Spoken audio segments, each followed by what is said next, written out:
For those of you who saw my video on how to make a Mario sequel, where I said I didn't do a video just going through all the ideas because that would take ages, yeah, that's what this one, well, Mario would have been even longer, but that's why this one's long, because I'm now going to talk you through all of the story. And also just another thing I can do with this one is, because of what I've discovered I can do as of the pumpkin carving video, I know how to add images onto this now, is I can give you more stuff to look at and give you reference stuff. So rather than just showing this prop, which I will still do I'm sure, you can actually see images of the gates and the characters and whatever. So it doesn't really help me in any of the other regular videos because I don't have artistic work for my own book, like the races and stuff in my own books, but for stuff like this, you now have more stuff to see, especially again beneficial because this is a long video.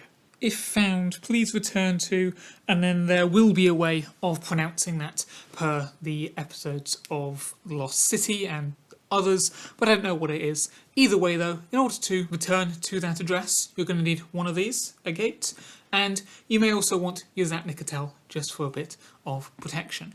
But now that we have both of these, let's just get started. I'm probably going to be waving this about for most of the video, whatever, I like it. So, we are finally here. This video that I've been saying for a couple of months now, the making of a Stargate sequel. Now, perhaps in justification of the hype this video has got, although I'd be doing this anyway, this is probably going to end up being quite a long one, because not only am I going to be talking through my story idea, but I'm also going to be giving you some extra background context around how I came up with this idea as well, but also more importantly about the Stargate franchise in general, so that you have that baseline understanding before going into this. So if you do already know Stargate, then yeah, you could potentially skip ahead to the timestamp I hopefully put at the bottom of the screen here, but otherwise, or even if you do, I would suggest you do watch this first bit first though, just to make sure again you have that kind of understanding of where I'm coming from with all of this. So, with that established, what is Stargate? Well, for one thing, it's something that is actually, it turns out, quite possibly already getting a sequel, which I didn't know about at the time of starting to prepare for this video, even though the news had already been out for a little bit. The creator Brad Wright, I think Joseph Malozzi also pitched in there as well, saying that a new show is 5 chevrons towards being able to happen. And to be clear, within the realm of Stargate, in order to dial an address locally, it's always 7 chevrons that you have to lock into place, these being the chevrons. If you are going to another galaxy, 8, and then going even beyond that, then it's 9 chevrons. So we're going to assume that this is in the 7 chevron thing that they're referring to. But the point is, new show is already in the works. That it also already kind of potentially promises to answer some of the questions I was looking to answer in my idea anyway. This is not now me trying to say, oh, this is what I think this new show should be, what the sequel is going to be. No. Even though, actually, as opposed to the previous 2 making a sequel videos, this is actually the one where I could actually write the script for it, because it's not a video game, it's an actual screen media content, so we could film and shoot and do whatever with. Not going to, both for time, and also, again, I'm not about to be here and say that this is what I think should happen, this is what I think the best story idea is. That is not my place. I am just a fan who happens to also be a writer who just wants to share what ideas he came up with back in 2012. Actually, just on that point, I just want to clarify, because I can't remember exactly what I've said in previous videos, just to clarify the timeline here. Stargate Universe ended in 2011, and I came up with an idea that this is now based on in 2012. So at that time, kind of the idea was that this would be a film that would kind of wrap up any lingering plot threads from Stargate SG-1, Stargate Atlantis and Stargate Universe, which I will also be giving context for in a minute, but just wrapping up any story from those sides of the franchises respectively, as I say, with a film that at the time I was thinking would be called Stargate Ultimatum.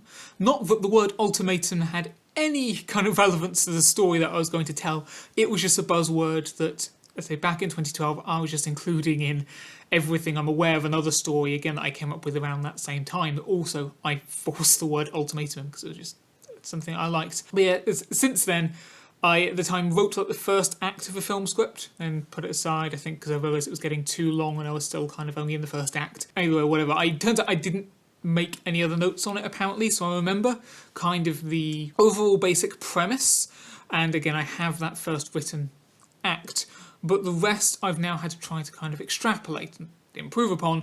So actually what I also like about this video here is not only is this how to make a sequel to the actual legitimate Stargate, it's also how do I make a sequel from the threads of my own sequel. It's kind of got a double layer there, picking up what seeds had I lain and what I'd written, and how were they meant to be picked up. Actually, I can tell you what I've come up with is not the way I was intending all those years ago, but now as a all gone up mind, and also the fact that I've acknowledged this is not going to be a film anymore, this is going to be a mini-series, which would in turn probably actually want episodes that are maybe an hour long rather than 45 minutes, because otherwise we're looking at beyond the length of the extended edition Lord of the Rings. So rather than being like Infinity War in terms of a film that's juggling loads of characters all crossing over, it's maybe more like the DC TV series, like four-way crossovers, like with Arrow, Flash, Supergirl, Legends of Tomorrow. That sort of thing. Again, it's a short, like multi-part crossover with different shows coming together or mixing together, and each episode kind of gives slightly more focus to one of the respective shows that went into it, but overall they're still all collabing. Yeah, I think we've got a better scope and structure of the overall stories that we're going to be telling here, which I would now be calling Stargate Extant for a few different reasons. So, if you don't know, extant basically just means is living. Like if you look at any kind of living species today, we say they're extant. Humans are extant. It's the opposite of extinct. So one of the first things here is that originally there was meant to be a film called Stargate Extinction, which would have followed up on some of the stories that were left over to tell after the cancellations of certain respective shows. There's kind of, again, that opposite side of the coin to that title. Secondly, this is saying the franchise still lives. It is still alive. Stargate is extant. And thirdly, there's then, in the story itself, it makes sense to say that these things are still alive. We'll get to that when we discuss the story itself. And then fourthly, this is the stupidest one of all, is that in terms of the shows, because as I was I was going to get to clarifying, but yeah, this is a science fiction TV show and film franchise, plus other books and stuff. In terms of the shows, forgetting the films and anything else, you have SG-1, Atlantis, Infinity, Universe, and Origin. Now, if we just ignore the SG-1 for a second, just the one there, we therefore have A, I, U, and O. So if we just now add this E for the extant with the miniseries, it's now all of the conventional vowels, A, E, I, O, U. And I just find that satisfying. Which also, again, not that it really matters as arbitrary, but is also another justification for this being a mini-series as opposed to a film. Because again, in order for that little thing to work, you have to ignore the original Stargate film, the Arc of Truth, and Continuum. But yeah, so, as I just said there again, to give the complete clarity, Stargate is a science fiction franchise which involves going through the gates, such as this, to other worlds. And so you have a lot of times episodic stories going through, discovering a new place, then have your adventure there, and then return back home. But of course, as these shows go on, you're building out these much grander narratives. So within Stargate SG-1, you're following the team with the designation SG-1, because you're SG-1, SG-2, SG-3, whatever, as they end up going against the Goa'uld system lords, who are these parasitic creatures that have enslaved other worlds to assert their own dominance. A lot of these worlds are human populations because back in the past, like thousands of years ago, it was Goa'ulds that abducted humans from Earth through the Stargates and with their own ships under the guise of certain gods. A lot of them are the Egyptian gods. We've also had your Greek gods and other stuff like that. The Norse were their own thing. You had the Asgard, which another species we'll get to. If this is sounding familiar at all in terms of a science fiction franchise where you have things that were ultimately turned into mythologies on Earth, that feels like the Non-Chronicles, the stories that we're telling here. Not that it's original concept in itself, but yeah, we have this kind of connection here for science fiction doing reinterpreting mythology, because Stargate, along with Thunderbirds, Doctor Who, Red Dwarf, and Star Wars, those are like the 5 things that were getting preteen me into science fiction in the first place. So this has got like deep roots in terms of the way that I think about sci-fi stories and stuff. But yeah, they were overthrowing the Goa'uld, freeing all of the human slaves that were under their rule. You also had the Replicators, who is kind of a robotic enemy, and you had the Ori, who were these other beings that were more convincingly portraying themselves as gods, and they literally got power from the worship that their followers gave to them. The Ori were like the cousins to the Ancients, who were the beings that originally built the Stargates and other technology that we'll find throughout the show. You had your SG-1 series, which ran for 10 series, which is longer than any of the individual Star Trek shows, I also like to add, even if Stargate doesn't have as much of a presence in the general public consciousness. Just, again, I want to put that out there. And had that, and then they just wrapped up the last of their storylines with a couple of films after the 10th series, as I say, The Ark of Truth and Continuum.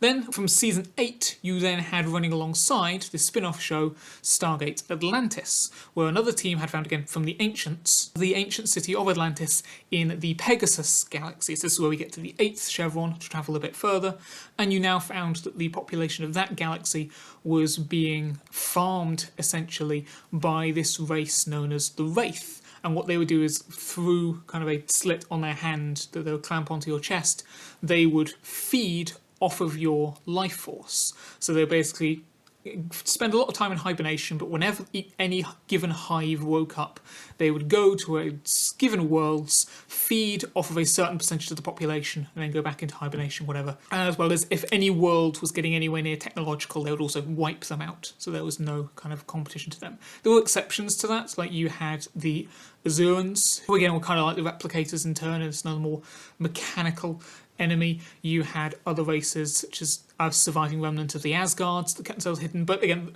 whereas Stargate had kind of a few different enemies that came across here and there, although most of it was the Goa'uld, in this case, Atlantis was all about trying to fight off the Wraith. And eventually you had them falling into civil war with each other over competing like food stocks over the planets that they could feed off of. And you had this other endeavour as well to try to create a gene therapy to alter their own like genetic makeup so that they didn't have to depend on feeding off people anymore. Although that then also led to the conversation of, if we're not feeding off people anymore, then what would we do? What would we be? Because their entire culture is based upon the Cullings. And then lastly, in terms of the main 3 shows, because Infinity was kind of an animated kids series version, and then Origins came a lot later and it was kind of a prequel thing, you had Stargate Universe, which was compared to SG-1 and Atlantis, which were again a lot more kind of episodic adventures where you go to a new world and deal with the danger there and then come back afterwards. Universe was a lot more serious and dark and I guess much more realistic, whatever, wherein they had found a way to dial the 9th chevron. They didn't know what would be on the other side, but it required a large amount of energy, could only be done, so far as they knew at that time, on one given planet. So they go through and they end up on this ship, the Destiny, which again was built by the Ancients, and as they later discover, it was built in order to try to track down some trace of intelligence that's hidden within the cosmic microwave background radiation. So seemingly this sign of intelligence from way back near the beginning of the universe. But as it happened, because they're on this ship that's millions of years old, and also again, it took a lot of very rare circumstances in order to dial the 9th chevron in the first place to get them to the other side of the universe. They now can't get back. They're stuck on this ship that is more or less running on autopilot. Just kind of going to a planet, pausing there for however many hours to let the crew that is otherwise not there because the Ancients never actually went on this mission. They kind of sent the ships ahead. So the Destiny and the seed ships being the ones that were kind of planting the gates on any viable planet ahead of time. But they never got round to it because they ended up ascending beforehand, which means they became so advanced that they cast off their mortal coils, their physical bodies, and just became kind of consciousness on a higher plane of being. So the Destiny was never manned, but it would still drop as programmed out by any near planets that had gates seeded on them, so they could spawn, and then it would go back into FTL, fast and light, to go to the next one. So Stargate Universe is a lot more about just trying to survive out in the vastness of space, trying to find a resource and just get by. You do still come across alien races. You have the Nakai, who again, as opposed to in SG-1 and Atlantis, where for the most part there is a lot of everyone just understands each other in terms of language. Not always, but a lot of the time. In Universe, you have none of that, because again, we're so far out beyond anything that we recognise. We don't know anything really about the Nakai. We only know that that's their name because of what the creators have said, kind of behind the scenes, whatever.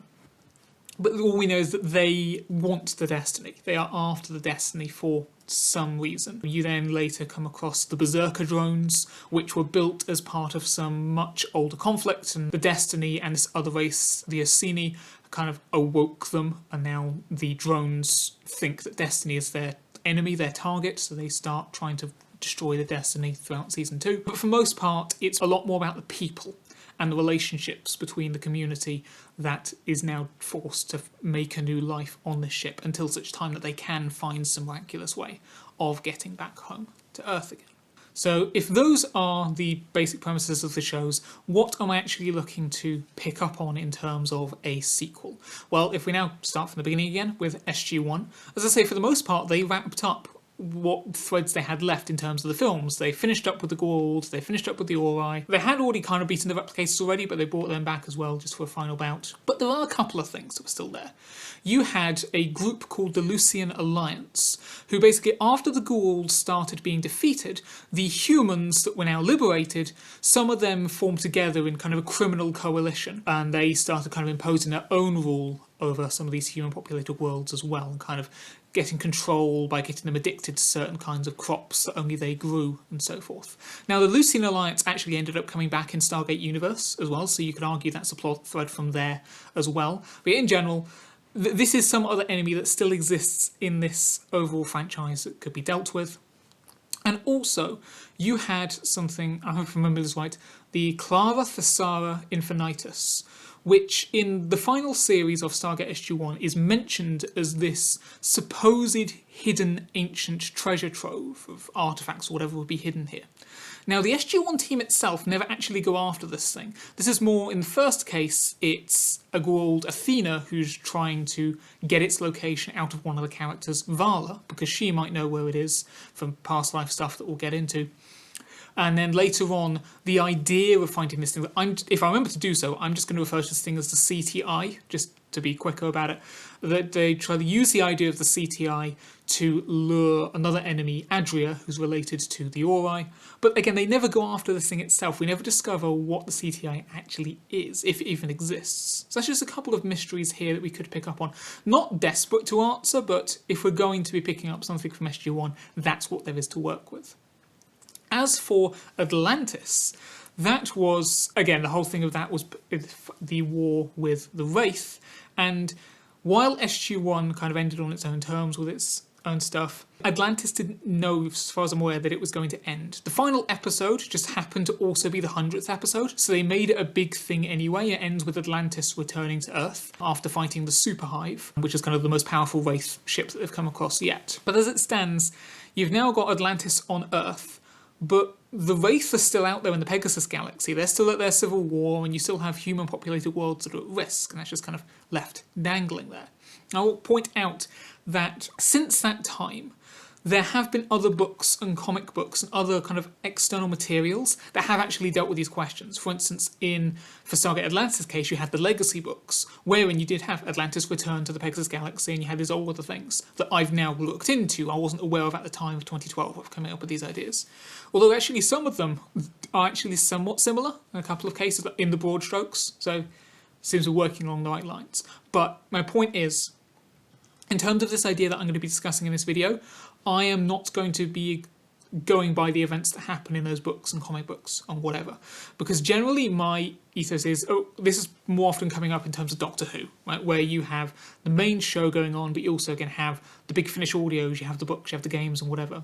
And I think that you should never base what's going on in the main show, or whatever the main medium is, on stuff from the expanded materials. You can make references to it as something for those that have explored those other mediums out to give them, oh, I recognise what that's from. But you should never rely on the external material so much that the audience that just watches the show, or whatever it is, should then be confused about, wait, what's going on? So in this case, if I acknowledge what happens in the Atlantis Legacy books, and I wanted to talk about Atlantis here, I would have to say, oh, by the way, so Atlantis is back in Pegasus, you've had the whole thing of Queen Death, you've had these characters have seemingly come back from the dead, and it's like, wait, what's happened? No, I can't do that. And again, when I originally came up with this idea, I wasn't aware. I don't know if, maybe those books have come out at that point, I don't know. But yeah, this story is based upon those not being the case. I will make an acknowledgement of those, and again, when we come to it, but for the most part, this idea comes purely from just what's in the core shows themselves. So just pick up on the fact that you've still got the Wraith ultimately to deal with. And then lastly comes Universe, and this is the one that desperately needs the questions answering. The primary one, this is the reason why especially there were petitions and all sorts trying to get a season 3 of this show, is that it ended on a cliffhanger. It's one of those, because it happened a lot around that time annoyingly, especially, at least from what I've noticed, probably is pervading anyway, but you had a number of shows that were cancelled after they expected to get another season, and it's kind of left just everything's up in the air. In this case, I mentioned the Berserker Drones before that had targeted Destiny as, well, they think it's their enemy from this ancient conflict that they were built for. And it's got to the point where, because Destiny truly runs on solar power, it flies close to main sequence stars and draws in energy from them to power itself. The drones had situated themselves around every single main sequence star in that part of the galaxy. So no matter where Destiny went, it couldn't refuel. Therefore, to get around this, they first of all dared to force Destiny to take power from a blue giant instead, which was obviously a dangerous manoeuvre. And then one of the characters, Eli, had the idea that the characters would go into stasis and Destiny itself would then take a 3-year FTL jump all the way to the next galaxy. The problem was that there were one too few functional stasis pods left after everything that's happened to the Destiny in the meanwhile. So it ended up being Eli, who's like this computer whiz character. He's not like trained to be with the Stargate program or anything like that. He was brought along because of his mind, because he was able to crack an ancient cipher that no one else had. They'd hidden it in a video game. So he kind of stands up to Dr. Rush, who's played by Robert Carlyle, if you know him as Rumpelstiltskin from the Once Upon a Time show. I mean, both Dr. Rush and Rumpelstiltskin, very different, but both great characters. Yeah, he's been like the genius on board. He's been obsessed with trying to find a solution to Destiny rather than trying to focus on getting back home this entire time. So Rush presumably is like the mind who would come up with the solution, but Eli then has this conversation saying, we both know I'm the one who's the smarter of the two of us. I'm the one who has the highest chance of fixing one of the remaining stasis pods. So Eli stays outside of the stasis pods, tried to fix his, while everyone else has gone into suspended animation. And they basically worked out that Destiny is going to make this 3-year jump, and it has enough power left over that I think it's that he has a few weeks of life support, that he can afford to keep the life support on for a few weeks, within which he will fix the stasis pod, after which, if he keeps the life support on any longer, it will be draining too much of Destiny's power, they'll drop out too early, and they'll be left drifting between galaxies for who knows how long, hundreds if not thousands of more years. So you're just left with him with this prospect of either he solves this thing in the next few weeks, or he has to kill himself in order to, by turning off the life support or whatever means, to save the power so that everyone else can not be condemned to wake up in the distant future instead when Destiny does end up getting there with no power left. So yeah, we want to work out what happens to Eli in that case. The actor David Blue has said, I've heard him say at conventions and stuff, that he proposed the idea that however it happens, when the crew wake up, they find that now Eli is like totally ripped and we must have been working out the entire time. Because he does start off as a slightly overweight character, he's kind of losing weight as the show goes on, as they're trapped on this ship with limited supplies. But he thought that was funny, and I've not gone with that tact, but I hope it'll be funny. And otherwise, like the creators, Brad Wright, so forth, have said a little bit about what season 3 would have been. And either way, you might actually find out, because again, I mentioned before, they're already planning a new show, and they've said that there'll be this is among the things that they'll look to explain in this new stuff. It's, from what I understand, meant to be a new show in terms of new characters and new plot threads. So it doesn't rely on you having watched any of the old stuff, but there will also be bits in it which answer some of the questions, such as what was the fate of the crew of the Destiny. They'll be answering as well, so we'll find out what happened there. But beforehand, their plan for season 3 has kind of mentioned, so they would have also included more about the planet builders, which is the next kind of plot that I'll talk about. Back in season 1 of Universe, they come across a planet that's only a few hundred years old, but it has like fully evolved life and everything, as well as signs of some alien civilization that's no longer there. 7 people from the Destiny end up staying behind to try to make a new life there instead of carrying on the voyage. Then in season 2, TJ, the Doctor, ends up getting a vision of the people on the planet in one episode, and then later on, the shuttlecraft that those 7 were left with suddenly reappears by destiny. These 7 people seemingly there. However, as they start to probe the memories of what happened to these people, they start dying off, and it's realised actually they had already died of hypothermia or starvation. Basically, they didn't survive on the planet. They couldn't make it livable for themselves.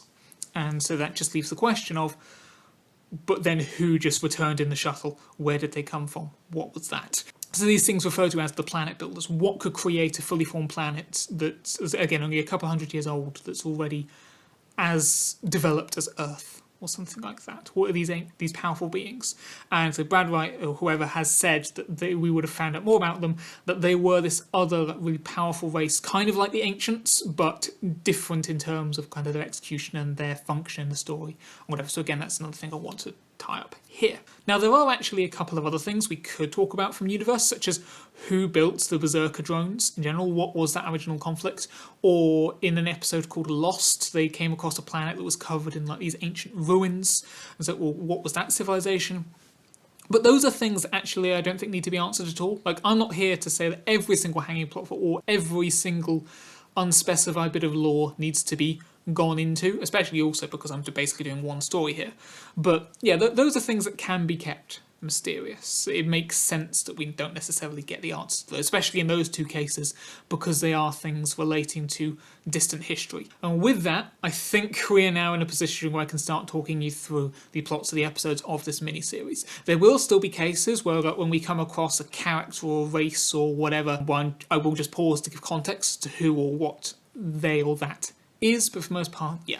Here we kind of just have it in, well, I've written it basically in bullet points of 8 pages, again, what these 4 episodes are going to be. In terms of the first episode, this is basically what Act 1 of the script was, with a couple of other bits added in, where again I've fleshed out the story since then. And this is also, because it's kind of based on what was written off that script, this is kind of in order of how it happened in the episode. For the other episodes, I've instead, in the bullet points, basically just gone, what does this group do in this episode? What does this group do in this episode? What does this group do in this episode?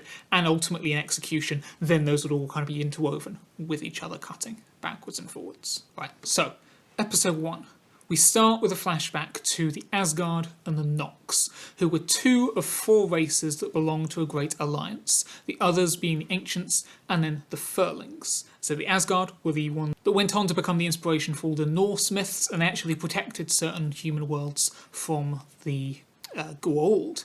Meanwhile, the Nox, again, were a powerful race, but they more kept to themselves, and it was all about being hidden, like their cities were invisible. And what they're doing in this scene is they're just discussing how they are going to hide a planet, essentially, for the sake of, and we're just going to play the pronoun game here, just say they or them, we're not going to specify who exactly it is that they're doing this for, but it's some indication if some planet is going to be hidden. And we get our opening title sequence, after which we next see in the Pegasus galaxy. You have Major Lorne, who's one of the kind of like secondary Atlantis characters. He's currently leading a team on just some planets, and they come across a Wraith ship. It'll kind of be relayed over the course of this that in the intervening years, the Wraith presence in the Pegasus galaxy has mysteriously kind of been disappearing. They're just not seen anymore. The humans are no longer being culled for some reason. So the fact that they've been able to find this kind of presence of a Wraith ship is something that they're now investigating. Actually, I'm going to pause at this moment because I just said there that the intervening years. So because this was kind of made up in 2012, with the understanding that it would kind of coincide with the end of Destiny's 3-year journey, so kind of they've come back in like 2014, 2015, whatever. This story is entirely dependent on happening around that kind of time, which is, again, especially why this doubly couldn't happen nowadays, because it basically, when we get to what's happening with Atlantis, especially, I have the characters more or less in the same positions as where they ended with the main show. So the more years that pass in terms of this story being set, the less it makes sense that they would still be in the positions, that nothing would have happened to it afterwards. We'll get to the nature of Atlantis in a moment, and that will kind of hopefully make it especially clear why. But yeah, the further into the future this is set, the less plausible it becomes. And also we have the fact that even if it is then set in 2014, 2015, whatever, the actors now have grown older than that, especially if we're looking at Stargate SG-1 or, again, Stargate Atlantis. Actually, not all of them. It's just either side of a decade since their characters were last seen. Actors can't help the fact that they have aged. They are going to look different. So, again, it will be a problem in execution, even if this was possible to make. But either way, we're saying that this has just happened in the 3-year gap for Stargate Universe, that kind of in the end of that interim. Anyway, they found the Wraith here, and they go on board to investigate. And what they find on board is that these Wraith are now more advanced than the ones they've come across before. For instance, previously, the Wraith had the ability to kind of project the shadows, those kind of phantom things that would disorientate people, but again, it was more kind of a way of inducing fear in their prey's mind. There wasn't actually anything beyond that.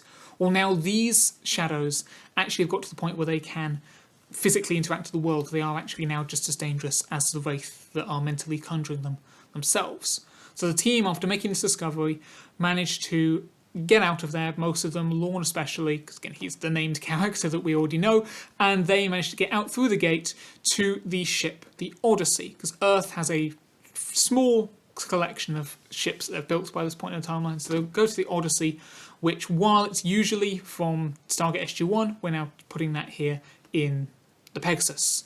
So yeah, in terms of the ships, you have the Odyssey, the Daedalus, and the Sun Tzu, which I'm saying are all in Pegasus for this story.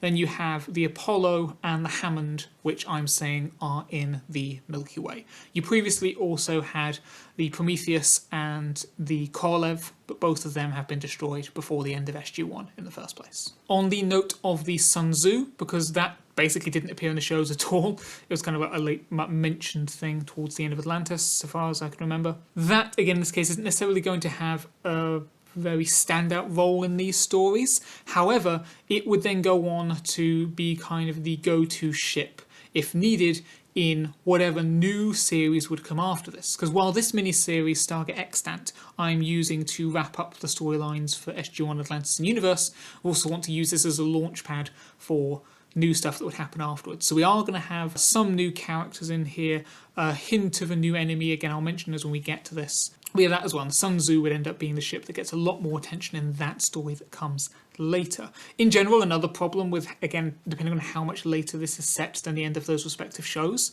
is that are there no new characters that have come into the Stargate program in any way? Are there no new enemies that they've come across? Because again, I'm just focusing on what plot they've already established here. So again, it would be that new show that follows on from this that would then be really where we're getting into, okay, these are the other people that have joined the Stargate program in the interim. This is the other stuff that's been found. So yeah, next we'll cut back to Earth, or more specifically, the Moon. So Atlantis itself as a city/spaceship, basically, when it's not flying through space, which very rarely happens, it's left floating in an ocean of whatever planet it is. So at the end of Atlantis' 100th episode / last episode, it landed back on the oceans of Earth off the coast of America. What I've said though in this case is that actually it has, in the interim, been transferred to the dark side of the Moon while it's kind of decided what happens with it. Because in the Legacy books, you had it after 6 months flying back to Pegasus. Well, here we're saying that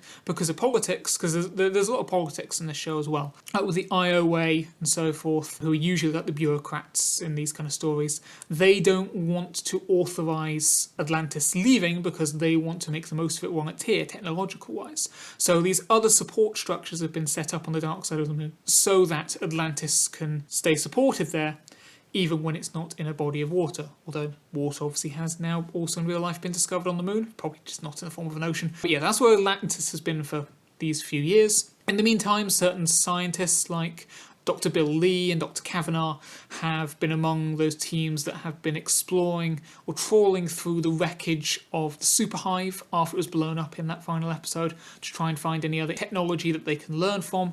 It's kind of, while they may be able to salvage some things, turns out there hasn't been as much as they would really have been looking for. The people on Earth will find out that it's specifically in the Russian side of the Stargate program, have been developing a new form of ship that F305s, because we've had kind of the F301 and the F302s have been kind of Earth's shuttle fighter crafts. Then the F303 and the F304 were their more big starships. So now we have the F305s, which is kind of combining what they had with kind of their regular shuttlecrafts, combining it with technology from the Puddle Jumpers, which are these spaceships that are designed to fly through stargates from Atlantis. And again, they ideally would have wanted to combine it with Wraith technology as well, but turns out they don't really have enough left to work that with. Meanwhile, Dr. Zelenka has been wanting to try to upgrade the SGC Stargate commands on Earth under Cheyenne Mountain, which is a real facility. They want to upgrade Earth's Stargate to the Atlantis Stargate specifications, because the gates in the Pegasus galaxy on Atlantis are a more upgraded model, a more advanced model than what was on Earth, just because of the order that the ancients built them in. But no, they're saying that in order to do that, we probably have to bring the Atlantis Gate online. And we've seen in other previous SG-1 stories that having two gates active around the same planet just confuses the Stargate network, and what probably happens, Atlantis Gate would supersede the SGC Gate because it's more advanced, that would lead the whole thing. So ultimately it's just been decided, no, the Atlantis Gate is kept offline, off the network, so that it doesn't cause any kind of complications on that front. After which then kind of on the third scientific side, because then this is just kind of would be quickly established through just conversations and quick shots and whatever,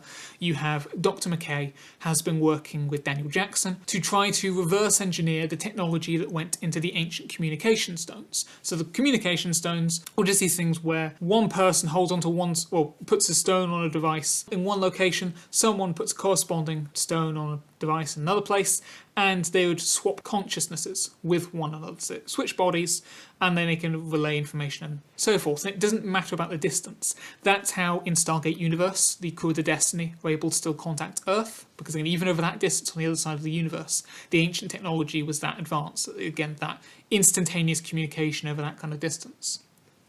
Again, they'd swap bodies to people who are on Earth, and they vice versa would end up on Destiny and so forth. So McKay and Daniel have been trying to work out how exactly these work and see if they can build some kind of version of their own. Now, of course, both of them have worked with ancient technology before. That's why I've put them together here in this part of the story. However, understanding ancient technology and building something that does the same function with the same advanced level, those are two different things. So they've kind of been struggling to try to crack the secret of it in this case for however long they've been working on it. But while all of that kind of sciencey stuff has been going on, also on Atlantis you have Todd the Wraith. So while this particular Wraith isn't necessarily a good guy, he has been allied with the Atlantis team before now. He's kind of a neutral. It acts in his own interest, but he's not an antagonist in the same way that majority of the other Wraith are. And he was on Atlantis when it returned to Earth in that final episode. So in the meantime, because they're not going to allow him to feed on humans, he has been put into his own kind of stasis booth and only let out intermittently for interrogation or study or whatever, which again I believe is one of the things that ended up being done in the legacy books as well. But now, after this point, representatives from the IOA, specifically Coolidge, because I'm going to be specific about bringing in characters if there are named ones that can be done, is here to have Todd transferred instead to Area 51, where he can be properly studied for the mysteries of his race that can thus be discovered. You have John Shepard, who's the first one to meet Todd, who's the leader of the Atlantis team, the head of the expedition rather than being in charge of Atlantis itself. He distrusts Todd as much as anyone, but he's the one who knows him best and kind of treats him the fairest, potentially. So he and Richard Woolsey, who was one of the leaders of Atlantis, he was also a member of the IOA, but kind of part of his arc was he became less bureaucratic and whatever. So they're both there to try and convince Coolidge that they shouldn't have Todd be tested on, but they won't have it. Todd is taken away for study, and Dr. Keller, who was one of the ones leading the gene therapy that I was talking about before, where you turn the Wraiths so that they don't need to feed anymore, she goes with him because of her understanding of Wraith physiology as well. It turns out that a couple of other the Atlantis characters were also there, present in the city at the same time, to kind of be present for this transfer. Like, you have Ronon, who's kind of like the warrior character, who never liked Todd, so he's probably there making some kind of like confident, chiding comment about it. But also probably the likes of Nakai, because he'll have been working with Daniel in the SGC. He's probably come up to Atlantis to, again, oversee this whole thing, because Todd is an ally at the end of the day, and they want to acknowledge that fact that he is now being taken away. Meanwhile, speaking of the SGC, and again, I realise this is taking a while to get through, but again, obviously in actual execution it would be snappier. But back at the SGC, back on Earth, you now have Vala being interrogated by Bates about the Lucian Alliance, because even though she... Again, this is one of those things where the longer it's set after the show, the more dubious it becomes that this would happen. But even though she was never properly part of the Lucian Alliance, she still had connections with them and dealings with them. So as we're establishing now that over the intervening years, the Lucian Alliance have become even more powerful in terms of their hold over the other 3 human worlds, the SGC is coming a little bit desperate in trying to find a way to deal with them. So kind of they've turned back on Vala, at least again, Major Bates has, to try to find out what she knows, if anything, that could be of use, and he also then asks her about the CTI. Clava, Thessara, Infinitas, I'll just say that. I'll go back on my own acronym abbreviation, whichever's technically the correct one. So again, that also reintroduces the idea of that into the story. Meanwhile, you have Sam Carter, who is about to go off to New Ver-Iska, Ver-Iska being the original settlement that we saw for some of the worshippers of the Ori, so saying now that some of their people have come to the Milky Way from whichever galaxy they came from, because I don't think it's named. Now that the Ori are gone, they've been trying to re-establish a new settlement for themselves, a new life for themselves. So she's about to go there, and we'll see some sequences we'll get on to a second. But before she goes, we'll see that she also had Cassandra with her, who is kind of her ward, I guess. She was a girl that they found back in season 1 of SG-1 on another planet, who'd been the subject to genetic experimentation by a Goa'uld called Nirti, and previously raised by another woman, another character, Dr. Fraser.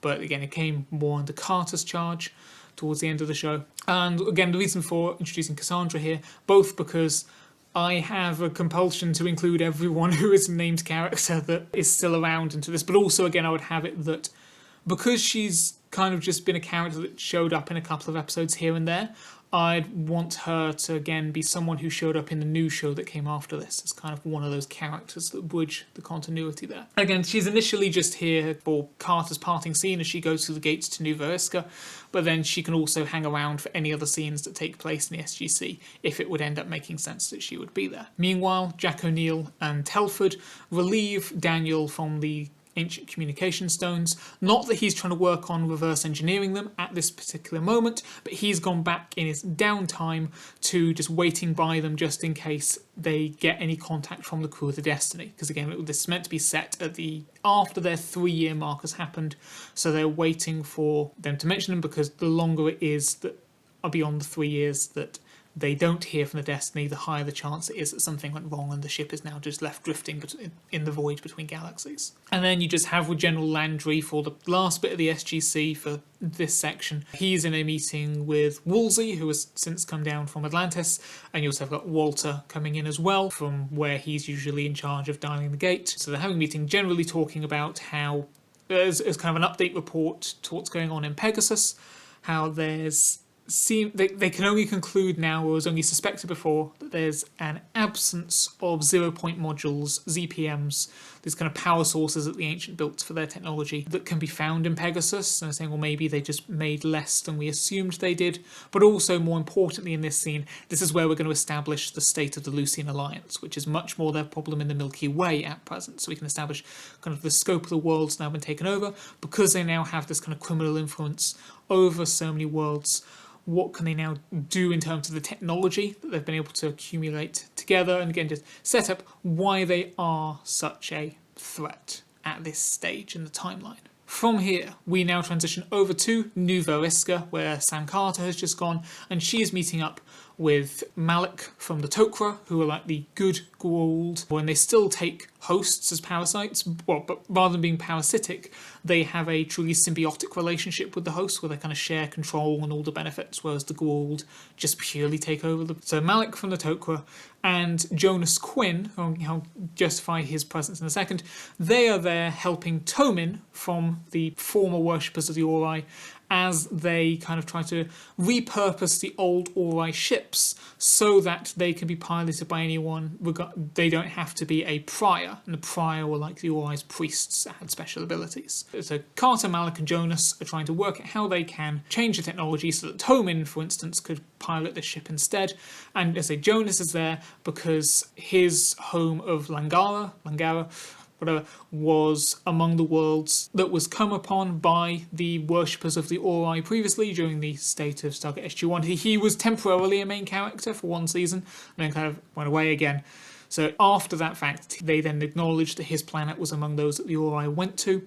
So now we'll say that during that occupation of Langara, he was able to get some kind of understanding of Ori technology by being able to observe it, again, by them occupying the planet. So now he has potentially some kind of expertise with it that can help with this repurposing. And otherwise, again, in this situation, we can establish what kind of state things are for Tomin's people, what has happened to them in the years since they have now got to the state of no longer believing in these false gods. After that, as a Daniel has now been taken away from the communication stones, he's been called to join up with a team with Cameron Mitchell, along with, it'll be like SG3 or whatever, and it's one of the other teams, with Dr. Lamb as well, and they're going to go to Chulak, where some of the Free Jafar nation are currently living. The Jafar were people who had been basically bred to be specific soldiers for the Goa'uld, so they had extra strength and so forth, but that was gifted to them by the fact that they had a pouch in their stomachs, which the larval form of the Goa'uld symbiotes would mature inside. So after the fall of the Goa'uld, the Jafar were now free, but also because they no longer had a supply of symbiotes, they also were able to replace that with a drug called Tritonin, which would kind of simulate the same effects, although there was a bit that they were then dependent on this drug as well. But anyway, their previous kind of capital, as it were, of Thessara has been destroyed, again as part of the Ori occupation. So I'm saying in this case, at least in terms of the Jafar characters that we're used to, that we're familiar with, so Teal'c, Bra'tac, Ryak, all those Dray'ok, they have gone to Chulak, which is Teal'c's, which is a planet where Teal'c, Bra'tac, Ryak are all from to begin with, and that's where that part of the Free Jafar nation, at least, has come to establish itself in the intervening years. However, they have more recently started to come under threat from the Lucian Alliance. So there's they're not at full-out war with each other yet, but the Lucian Alliance is kind of bearing down on them from, I'd say, at their borders from space. So there are those tensions existing there right now, and so Daniel and Mitchell's team are there. Not they're going to make much difference, but they are there to help in case things go wrong, as it seems like they will do soon. The Lucian Alliance have actually already, in this case, destroyed the facility where the Jafar had been making their new kind of improved version of Tritonin, because Tritonin itself was originally made from basically ground up Goa'uld symbiotes in turn, or they just didn't have to be got from the system lords who were in control.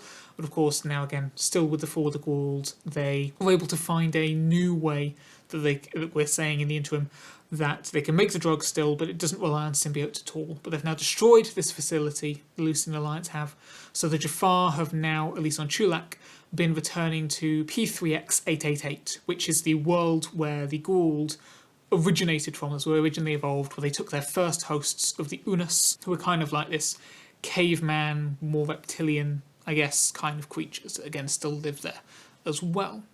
So we're going back to this planet to now try to find feral or wild Goa'uld from that live in the water and so forth, try to get that to again make more Tritonin out of, to rebuild their supply so they aren't suddenly weakened by the lack of it. Just in kind of, again, the acknowledgements in lines of dialogues, throwaway words and stuff will acknowledge at this stage that P3X888 has recently, since at least around the gate, that area has started flooding a bit more.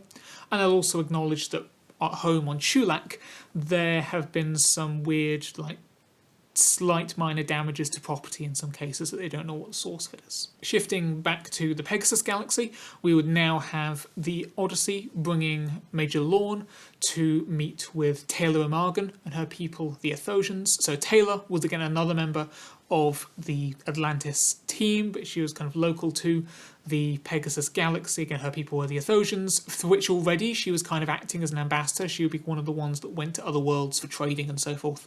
So a whole thing happened with the Athosians in the Stargate show. They went through a rough time, but now since then they've kind of been able to re-establish themselves on a new world. And she, as well as a part of being a new mother per the end of the Atlantis show, she's kind of gone back to being one of the leading people in that society, and again also raising her child there with Canaan. So Lorne comes to her, and basically because she has some Wraith DNA in her based on some experimentation that was done on her ancestors, she has some of the Wraith's mental abilities. Again, this is per the show, among of which is she can kind of access the Wraith psychic network, which isn't exactly what it is, but she can kind of step into it and sense where the Wraith are. So because Lorne's team at the beginning of this just suddenly came across the Wraith for the first time in a while, he wants to know if she can now suddenly sense any Wraith presence. It's not like he's just gone to her first and not passed information on. The news about this Wraith discovery has already been passed back to Earth via the Midway network, which is basically between the Milky Way and the Pegasus galaxy. They set up some space gates, Stargates specifically designed to be in space, and instead of just opening the usual one-way wormhole between two gates, the gates basically just pass the wormhole from one to the next and next and next in a one continuous chain. So you just go from one galaxy straight to the next, with just a mini space station in the middle, the Midway station. And so I've sent the news back to Earth, where it's basically going to be decided upon whether this is worth sending more people, i.e. the Atlantis team getting the band back together, whether it's worth assembling them to go out and again go after the Wraith once more. At this stage, obviously, even though they were present at what was happening with Todd's transferal, it's acknowledged at this stage that Shepard and Ronon have in the meantime kind of been going off on their own missions together as a pair in the Milky Way, and this is where we'd kind of lay the seeds to whatever enemy would be acknowledged in whatever the new show came after was. It could either be that the enemy is already active and present, or it could, once again, as was the case in most of the shows, that the enemy is awakened around the beginning of the first series. But even so, even if the enemy hasn't been awakened yet, created yet, we could still plant, again, hints of what will lead to that enemy's rising in kind of the missions that they've been going on. They would, in theory, be about to go on another one of these after Todd's transferal is all over with. However, then with the news about the Wraith, they're now sticking around for that briefing and basically agree, okay, yeah, we'll go off and investigate. Although Shepard is sure to point out that they should probably bring Todd straight back for this, because again, Todd is their Wraith ally. He can probably help them, but no, there's nothing they can do. The IOA is adamant that he'll now just be sent with Keller to Area 51 for study. There's nothing they can do on that front at this point. McKay, as part of that team, would want to be brought along as well. However, in the years of being on Earth, just like studying the ancient artifacts and stuff, he's kind of got used to not being in danger every single week, which of course he would usually object to in the episodes anyway, so he's somewhat reluctant to, even though obviously they're his friends and so forth, and he knows he's helped out on loads of his missions before, he's kind of reluctant to step back into that particular fray, so we're now seeing at this stage that like Shepard and Ronon have to convince him to come along. Now, at this stage, we go back to Vala, who has finally got away from all of Bates's interrogations, and she's managed to gate to New Veriska, where she can meet up with Tomin, because she and him were technically married in the show, even if there was kind of odd circumstances surrounding that. There are, in general, a few relationships across the shows. They're not really what I would be focusing on myself, but obviously you probably want to acknowledge story-wise that those relationships still exist, or have new relationships been established, have some relations broken down, whatever. We'll say that Vala and Tomin are still kind of together in that case. We can see what the state of their relationship is at this point, after which we then return to Chulak with Daniel's team and the Jafar to get more back into the active action. So after some attempted assault from the Lucian Alliance, again, who have kind of been waiting kind of in orbit, next they find that Chaka one of the Unus that, well, the first Unus that Daniel befriended back in early series of SG-1, comes out and reveals himself. It seems that he's the one who was causing like the minor damage around that the Jafar had mentioned before. And he's come out now because he recognises Daniel. And what they conclude is that he must have also recognised Teal'c when the Jafar were otherwise going to P3X 888 to find more Goa'uld symbiotes, because he'd seen him in relation to Daniel on some other missions. Now, while Teal'c and Chaka have shared episodes before, I don't know if they really met each other, so we'll probably want to imply that some other encounters and missions have happened again in the interim where the SG team and Teal'c would have come across the Unus as well. But either way, it seemed that Chaka initially recognised Teal'c on those expeditions, and as part of that he also got to the point where he could recognise what they were doing with the DHD, the Dial Home device, which activates the Stargates. So from that, because Chaka is intelligent enough, he does have brains about him, even if he's still like primitive.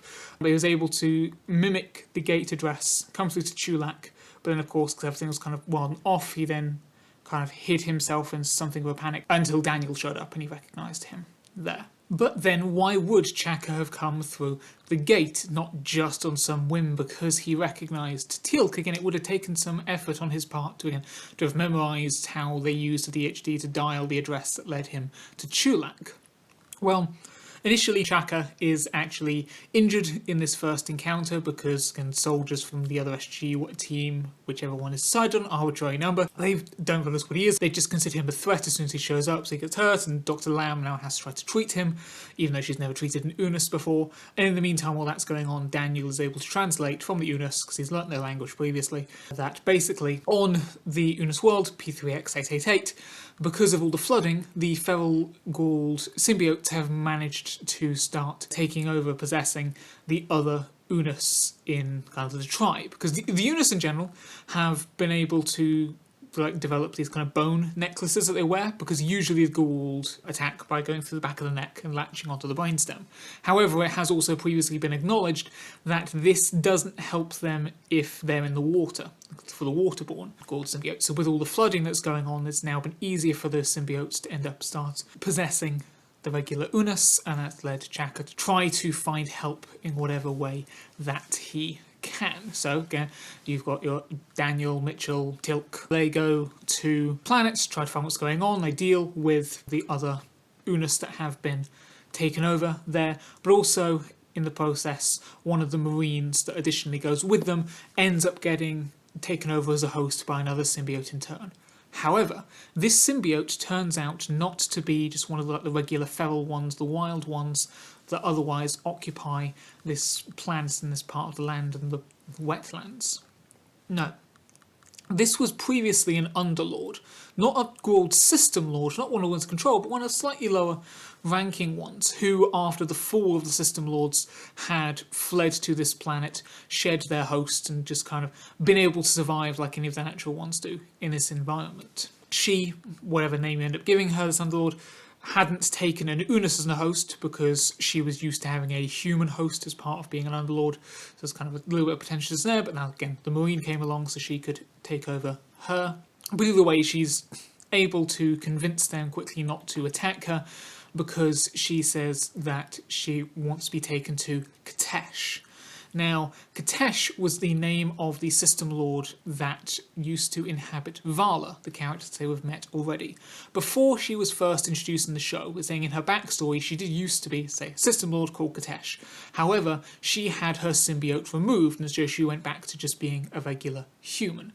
So, recognising that they again called out Qetesh, there's connection to Vala, this Underlord is then further able to kind of entice them by promising them something that will be of great value to them. As such, they cautiously allow her to lead them to where she hid a artifact previously, because when she shed her body, which also we can see the remains of, like maybe if you look closely, or maybe the scene draws attention to it, either the remains of her previous human body. Also, once she went back into just being her regular parasitic form, she couldn't keep a hold of the artifact, so she hid it somewhere on the planet, and she tells them of how recently it just became active. And that was why, again kind of coinciding with the flood, she was able to work out how to prompt the other wild Goa'uld to go after the Unus in the hopes that that would kind of enable her to get the gate dialed and she could go for help somewhere. If she had just taken an Unis host herself, if she could have sucked up to that, she would have been able to do it. But again, she insisted she wanted a human host, that's why. So that went wrong. Again, she knew that there should be Jafar because she'd seen the Jafar coming to the planet to find other symbiotes. But it turned out that whole chaos didn't matter anyway, because Chaka managed to dial Chulak, and so it all turned out fine from her point of view. Now, we'll get back to her in a second, because of how I've written this first episode at least. It's kind of in the order of the actual scenes, switching backwards and forwards. We'll just switch back to Tomin with kind of the Ori ship, and you've had Carter, Malik, and Jonas have succeeded in getting this ship to now be able to be piloted by him or anyone rather than having to be a prior. And now as part of this, they'll now move on to what really was the intention for Tomin at this point.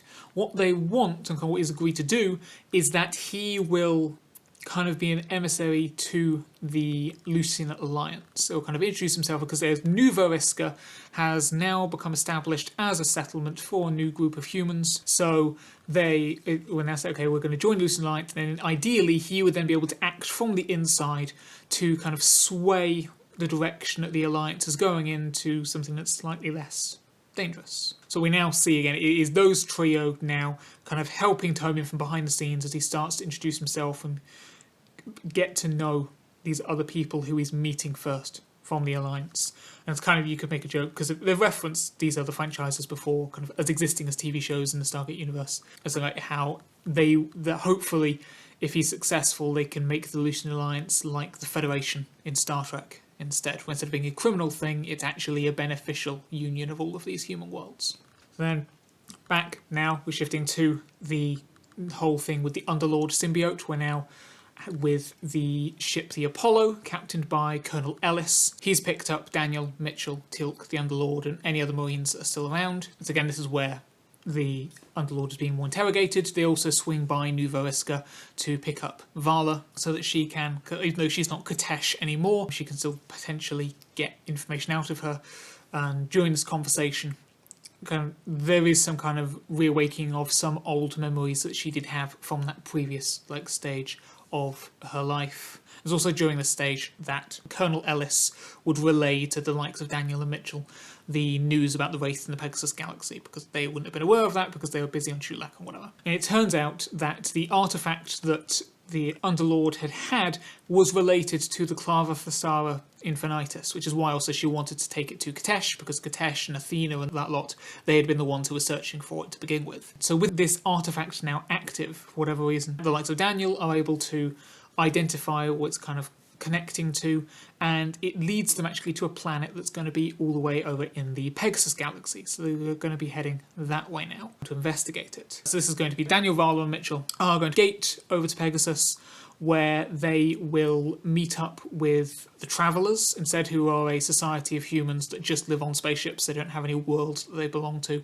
And the reason for this is that if indeed the Wraith are awakened now, or they're back, or if there are any other races in turn who may be looking at them, the F-304 ships, like the Apollo, the Odyssey, the Daedalus, they're potentially more noticeable. So if they're going to go to this place in secret, they'll go in some other ship like the Travellers have. In turn, though, because they're now bringing more people into this circle about the secret of the location, they want to go with someone trusted. So using some connections to Shepard, they get in contact with Laren, who is someone within the Traveller community in this case. And they eventually create a compromise or an agreement where she allows for one of her ships to take them to where they need to go. Now, as part of this, now we're getting more scenes throughout the Pegasus galaxy. We'll also establish that while Atlantis has been kept on the moon of Earth for all this time, there has been another space station that has been built in Pegasus in the meantime that acts kind of as a replacement, a place of residence and a hub for operations. This space station was recently subject to a natural accident, seemingly, which did lead to the death of certain people on board, including Laura Cadman. Again, another one of the named characters, but it's been being repaired of late. Otherwise, operations in the Pegasus galaxy, before they've realised that the Wraith seemingly are back, have eventually in recent times become a little bit more lax, again because there hasn't been this overbearing threat anymore. Even though they don't believe the Wraith are fully gone, nothing has been happening, so there's a little bit lax there. Missions have instead been more about trying to find the ZPMs, which again was already established. There don't seem to be that many of them. So it's compared to the Milky Way, where the Lucian Alliance is a lot more of an active threat, potentially. Less of the Stargate program's resources and efforts have been put into this other galaxy recently. Teal'c would have gone with them to the Pegasus galaxy, but of course Chulak still has all of its stuff with the Lucian Alliance going on. He needs to stand by his people, even if he did come aside to investigate this a bit briefly. And in turn, the likes of Daniel and Mitchell and Vala, they aren't also staying for a while on Chulak to again help, because again they've just got the news about the Wraith. The Wraith are now more advanced, and they've also just learnt that this ancient, secret repository is also in the Pegasus galaxy. So if there's any chance that this is actually where the Wraith are getting their advancements from, they need to check that out quickly to see if they can remove it as a source of the danger. The Underlord will also end up being left on Chulak, rather than being allowed to come to the Clava Thessara Infinitas herself, because they'll then await for a Tok'ra to come along to remove the symbiote from her, to free up the Marine again, because the Tok'ra have the technology to completely safely remove a Goa'uld symbiote from a host. She won't be extracted by the Tok'ra immediately, that would take some time to arrange, so she'll kind of be around as a sort of prisoner. So too with Chaka and Dr. Lau continue to be characters in many of the Chulak scenes. And lastly, kind of for the climax of this episode, because again, a lot of this episode has kind of been back and forth because we're just establishing where everyone is at this stage, and also again because of the matter, I've written this one kind of in what will be more of an order of scenes going on, whereas the subsequent ones, the remaining ones, I have more just ended up writing because they're the ones I've worked out now more presently, rather than being based on the script from years ago. I've just written them in the order of this section of the story with this set of characters, they do this, then this, then this. So the remaining one should flow a lot more smoothly rather than me bouncing backwards and forwards. And again, we don't need to do the introductions again, although there will be a couple of other things to mention. But yeah, so now for the climax of this episode, to make sure there is something that feels like it's building up to, rather than just being where are they now? Where are they now? So we're going to Tomin with his interactions with the Lucian Alliance. It turns out that members of the Lucian Alliance are actually planning on betraying him and kind of just taking New Veriska for themselves. But he, along with Carter, Malik and Jonas, they're able to overpower those Lucian Alliance members, effectively killing them, and suddenly meaning that at the end of this fight, at the end of the episode, they're now left with a power vacuum in part of the Lucian Alliance. Obviously, they're not taking out everyone, just a couple of representatives Tomin had been meeting with, which means that now he kind of is in a position where he can just assume those spots, because again, the Lucian Alliance is a criminal organisation. There's not much loyalty amongst thieves, as been previously established, so he is now in a position where, while it wasn't expected that that's what was exactly going to happen, they now have this opportunity, reticent as he might be, where they can now go a bit further and he can climb the ladder of the Lucian Alliance a little bit quicker in the subsequent episodes.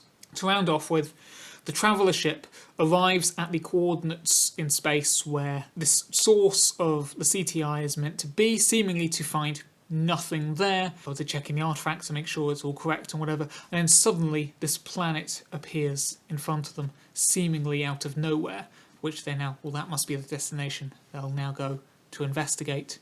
And lastly, for the final shots, back to Earth. Earlier, we had O'Neill and Telford relieve Daniel Jackson from the ancient communication stones. Well, Telford is still there because someone still needs to be checking out for communications from the Destiny. And suddenly, he gets up and starts moving around the SGC. These shots will want to be done specifically because when you're using the communication stones, how they shoot it in the episode is that the consciousness that is inhabiting the body is what they look like, and it's only in the reflections and mirrors and stuff do you see the actual body. So we're just going to see Telford's reflection in mirrors and surfaces and whatever in cameras as he goes around, and then suddenly for the final shot swing around and see that it's not a member of Destiny's crew that he switched with, it's a Nakai, still from Stargate Universe, but now it's this potential alien threat. Cut to the end credits of episode 1. Alright, let's move right along. As I say, hopefully these next ones will then run a little bit more smoothly. So, episode 2, opening. Obviously McKay, by this point, has been convinced that he will go along, he'll rejoin the team for Atlantis, going to the Pegasus galaxy, but first of all he's saying goodbye to his sister Jeannie, who is also a genius in the show. It's just she chose not to necessarily pursue her intelligence and physics in the same way that McKay did. She's got more of a home life and just then works on physics on the side sometimes when she comes through with a breakthrough about parallel universes and whatever, which was her first introduction. And actually this is how I'm going to acknowledge, or how I would acknowledge, the books and the comic book continuity and whatever, to say that maybe there could be some Easter egg in her work that she's now since also done with parallel universes that could acknowledge the books and the comics and whatever. They are still an accurate version of events that happened somewhere. It's just not in the same universe or the same timeline reality as what we're now seeing in this version with Stargate Extant. So he says goodbye, opening credits. Now we go to Tomin, as I say, we're rejoining him where he's suddenly finding himself in this position unexpectedly of power, well, not power, but some kind of status within the Lucian Alliance. Richard Woolsey, because he is kind of the businessman, the bureaucrat, kind of like the lawyer in some cases previously, he is now joined them. He's joined Tomin and Jonas to help Tomin kind of how to be the diplomat, how to behave and act around the other Lucian Alliance members to make the most of it, to keep himself safe, to keep his position, but also to potentially start manipulating them down the line. However, what's kind of unfortunate at this stage is that the Lucian Alliance have otherwise also found some other people, seemingly from Earth, who were also trying to infiltrate their organisation, so they've uncovered them and dealt with them. So right now, the Alliance is already kind of suspicious of Earth once again. So yeah, Tomin wants to be careful, because even though he's not from Earth himself, obviously with Woolsey and whatever, he has ties to it. Meanwhile, Carter and Malik are no longer with them. Carter had been called away, or she's gone back to kind of a briefing meeting on her ship, the Hammond, to again be caught up about what's been happening. So this is where she'll find out about what's happening with the Wraith, also find out what's happening on Chulak, and as part of that they also learn about what's happened with the Unus on again, P3X888. So Malik and the other Tok'ra, now realising of course that's a place where there's potentially other Goa'uld symbiotes, because again, the Tok'ra are the good Goa'uld, however, they have always been low on number. You go into the whole backstory of why they are not as successful as a branch of the species as the regular Goa'uld, because of how they go about their whole thing. So they're now thinking, potentially, because these are more wild Goa'uld symbiotes, is there any way they could potentially try to, down the line, have it so that they would become Tok'ra instead? So that's kind of where Malik and his character goes off to do his own thing there. Meanwhile, Carter will now take the Hammond and she'll join the Apollo around Chulak, where again she'll stand with Tilk and Braytak and all the other Jafar against the Lucian Alliance, who are still bearing down upon them. And again, it's in these scenes as we now see yet more of the Jafar society that maybe wasn't seen in episode 1. We'll also again have potential interactions with Chaka, Dr. Lam, and the Underlord, who has been taken prisoner. Meanwhile, now shifting to Earth, we're going to, for the first time here at least, see Area 51, where Todd has been transferred to. And as well as Keller being with Todd, again brought from Atlantis, Dr. Beckett. Or more specifically, Dr. Beckett's clone, because again, there was a whole thing in Stargate Atlantis. And so he's been working there anyway in the meantime. So again, he now finds out about Keller and Todd, and Keller eventually persuades him to help break Todd out, because Beckett hasn't had brilliant experience with the Wraith before now. It's part of the reason he now exists as a clone of his original self. But anyway, he agrees to kind of help try to break Todd out, and that'll be kind of their subplot arc for this episode. It's kind of like a prison break thing to get him out of Area 51. But as well as this, as well as we now start to explore Area 51, we also get implications of other kind of things being built based on other alien artifacts that have been brought there. Maybe things are potentially a bit more dangerous. Some of this technology that's being experimented with will have been claimed from other outposts of the faction of the Asgard that existed in the Atlantis episode, The Lost Tribe. So they found other outposts there and brought in Asgard technology, and again studying that as well, which in turn then leads Beckett and Keller to the conversation of the space station. Again, I said, has been set up as kind of the substitute for Atlantis for the time being, in terms of being the hub of operations in the Pegasus galaxy, for the Earth people at least. Of course, because previously, albeit they only actually had like 2 episodes, Beckett and Cadman were previously in a relationship, and said Cadman was among the ones who was lost in a natural accident on the space station. So the kind of sore topic for him doesn't necessarily want to talk about. However, kind of as we get into that, that leads on to the pair of them actually stumbling upon some remainders of like video recording file report those were words, evidence. That looks like it was meant to be deleted, but some of these files actually still survived on the Area 51 computer network, based from, again, what was going on in the space station. And from this, actually find some of these videos come from Cadman herself. And it seems that she was picking up on some kind of suspicious behaviour from some people. And while in these ones that the pair of them have been able to find don't necessarily give all of the answers, it would seem to lead them to conclude that perhaps the accident wasn't natural at all, and it was instead caused to prevent Cadman from properly uncovering something. And also the reason I'm saying it's video files rather than just written reports is that because I want to, again, just make sure, I don't want the actress to feel left out that she was killed off screen, wasn't able to come back for this kind of reunion mini-series. I wanted to at least have some things that she can record to be a part of this as well. So again, of things that she recorded of herself. Otherwise, at Area 51, we also have Jennifer Haley from episodes of SG-1 like Prodigy and Proving Ground, where she has now got to the point where she is a somewhat high position in Area 51. And while, because later on we're going to have like finding out some of the shady business that's going on at this facility, obviously want to make sure that those who are doing the bad stuff, they're the minority, they're kind of the insurgency, that's not like the whole of Area 51 is bad.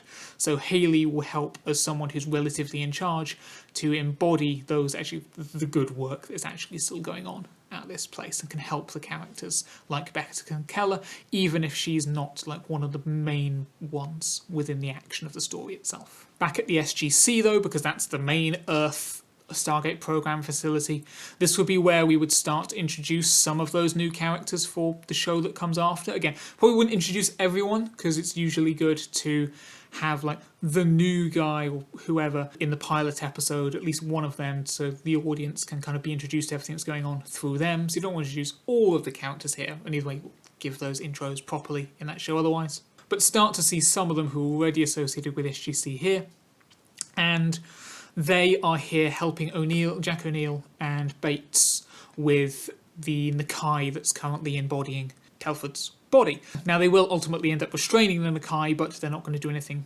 potentially lethally because they don't want to do any damage to Telford himself again because it's his body. And they will end up switching back later, so Telford will come back later. Then, as for the Atlantis characters, obviously we had McKay in the very opening bit. And I would say this would happen early on in the episode because even though we obviously have a mix of things going on left, right and centre, in the initial kind of like planning in my head, it was kind of episode 1 rather focuses on SG-1, episode 2 is rather Atlantis, episode 3 is rather Universe, and episode 4 is kind of everything. Obviously everything is mixed out.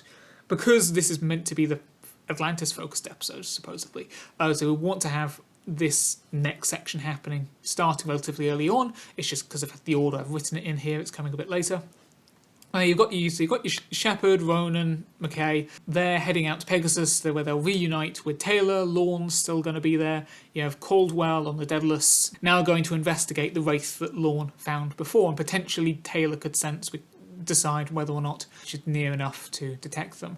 Otherwise, we also establish at this stage that the Janai, who were another human faction in the Pegasus galaxy, who were about kind of 1940s level of technology when they first met. They've probably advanced a little bit since then, but they were hiding their technological level from the Wraith. They were pretending to be farmers to almost anyone so that they weren't wiped out as, again, one of those races that the Wraith predicted might become a threat down the line. Again, as the show went on, they got a little bit more brazen. They tried to get rid of the Atlantis crew in a season 5 episode by kind of subterfuge and so forth. But now, anyway, with Atlantis gone, the Janai kind of got what they wanted. They were now the most advanced human civilization in the Pegasus galaxy, at least. So they were able to, staying now in the interim, spread their influence a bit more, not in the way of the Lucian Alliance. We want to make them distinct from that. So what we'll say here is that, well, again, they have connections across a lot of the galaxy with those human worlds. They're kind of now the centre of human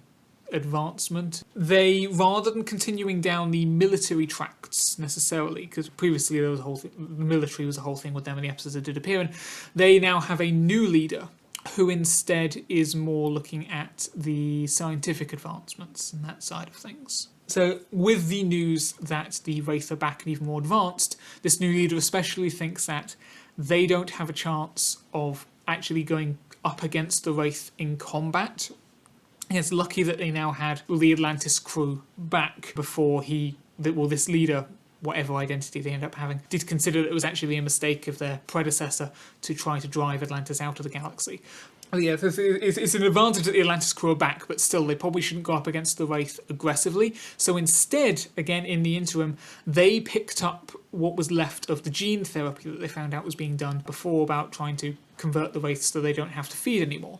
Now, this bit is actually something that I got from checking in on what happened in the books, like the legacy books and afterwards. This definitely wasn't part of the original idea that I had. But again, I think this is what I read. What happened in those books is instead the gene therapy switched to become that the feeding process was beneficial to both parties. So yes, the Wraith would still get their nutrients and sustenance, but the person being fed on, rather than having their life force drained, they would be boosted as well. It would become kind of a two-way mutual system. So the thought here is that the Wraith would agree to this, because again, they still get to feed and they wouldn't have resistance to, well, they would need to set up a new system of feeding anyway to who they fed upon and whenever, but they could still learn to feed without resistance. But also it removes the threat from the human side, or whoever the Wraith are feeding on. But also it means that, because the Janai are spearheading this gene therapy now without the Atlantis team, that all of those other planets now are dependent upon them. This is now a different way, other than military strength, to ensure the Janai have some kind of status and importance and authority in the Pegasus galaxy. Of course, but they're still working on this anyway. It's especially hard to develop a gene therapy when the species, the Wraith that you're creating the therapy for, have gone missing for a few years. But to now the Wraith themselves, as the Atlantis team managed to find them by retracing some of Lorne's steps that they had before and then following the trail from there. The actual investigation of the Wraith by, again, their team, using also the Daedalus, the Odyssey and the Sun Tzu as the three ships and Pegasus, will become, as I say, the main drive of this episode as well, leading up to its climax at least. It turns out that this new Wraith Queen that had managed to unite all of the hives in the meantime, again, kind of, as it turns out, was like Queen Death in the books, ended up being written. That was kind of thing, was like, that seems like the most likely follow-up to where the show was left off, so good that I got it right on that account. So this Queen gathered the hives in the meantime, and seems actually to be being advised by a corrupt ancient. Now, again, per what's discovered in the Atlantis show itself, the ancients actually had a hand in the evolution of the Wraiths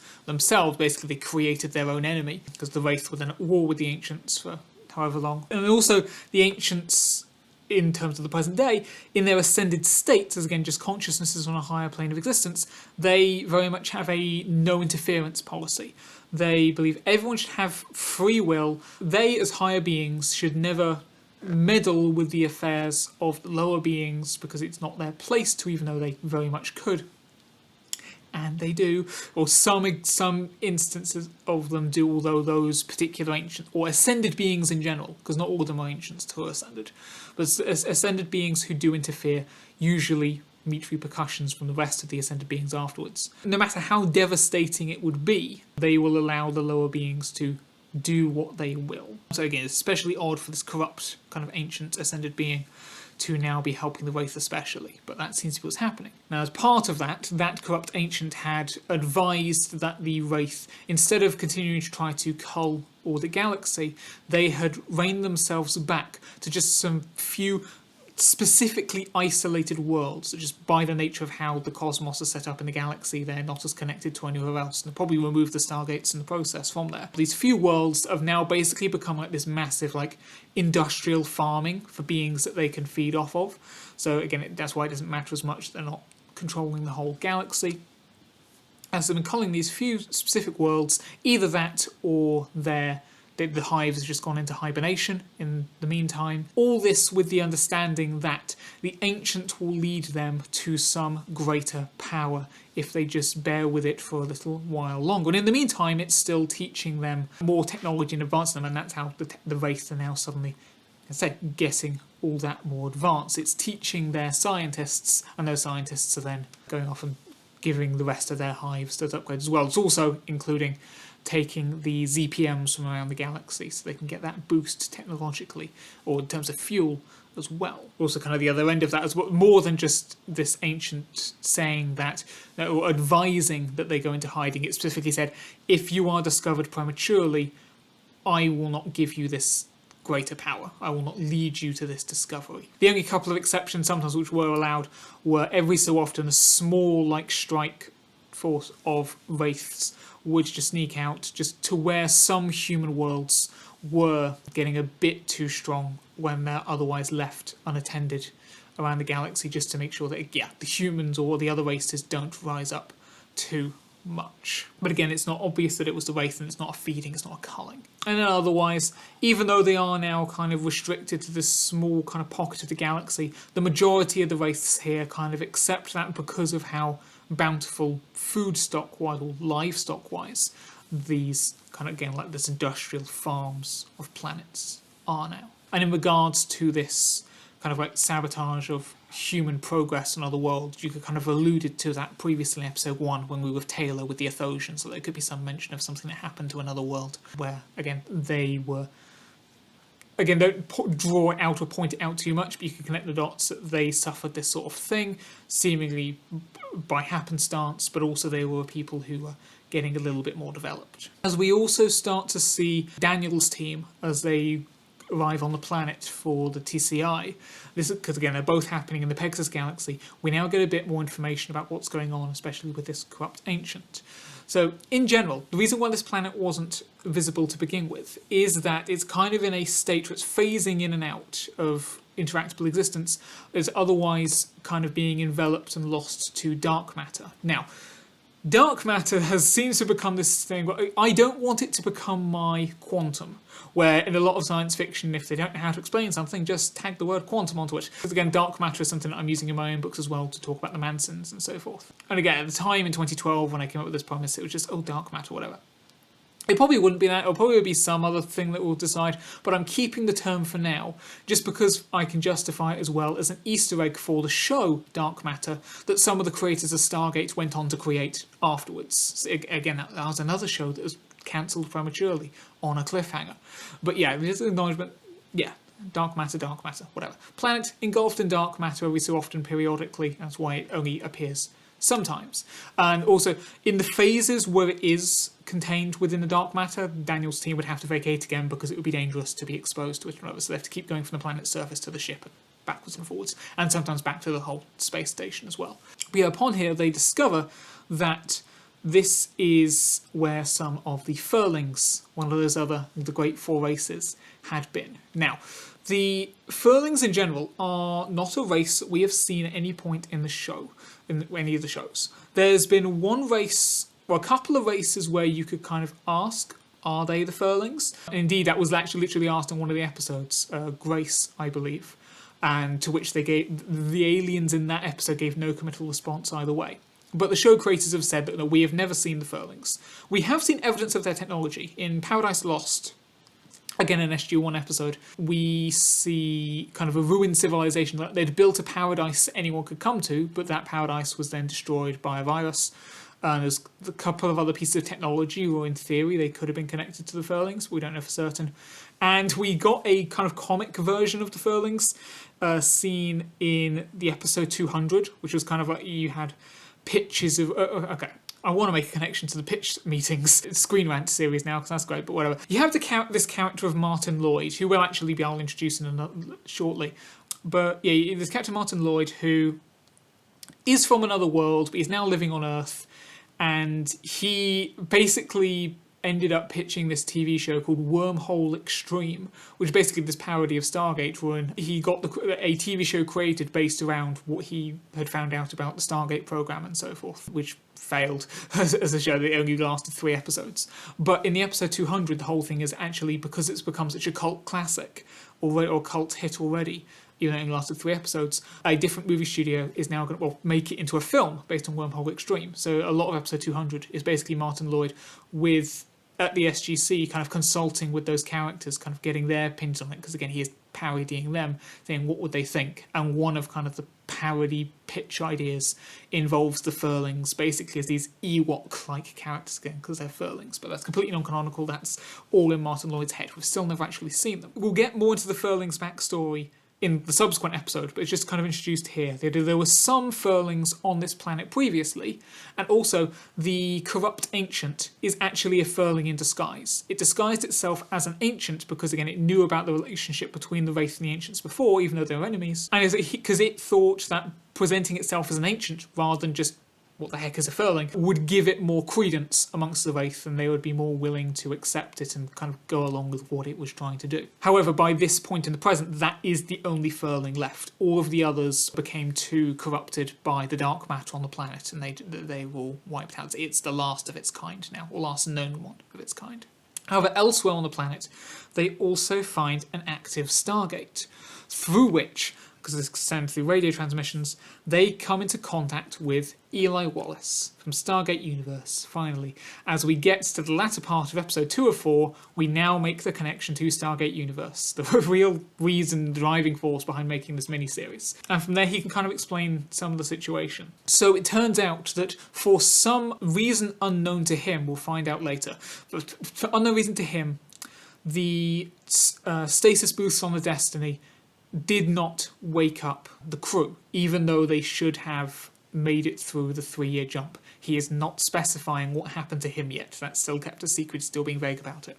But the stasis booth didn't wake up after 3 years. Instead, Destiny kept on travelling on its own, again on its autopilot path. And eventually now, at some point further into the future, Destiny has arrived at its destination. It's found, seemingly, the source of the signs of intelligence in the cosmic microwave background radiation.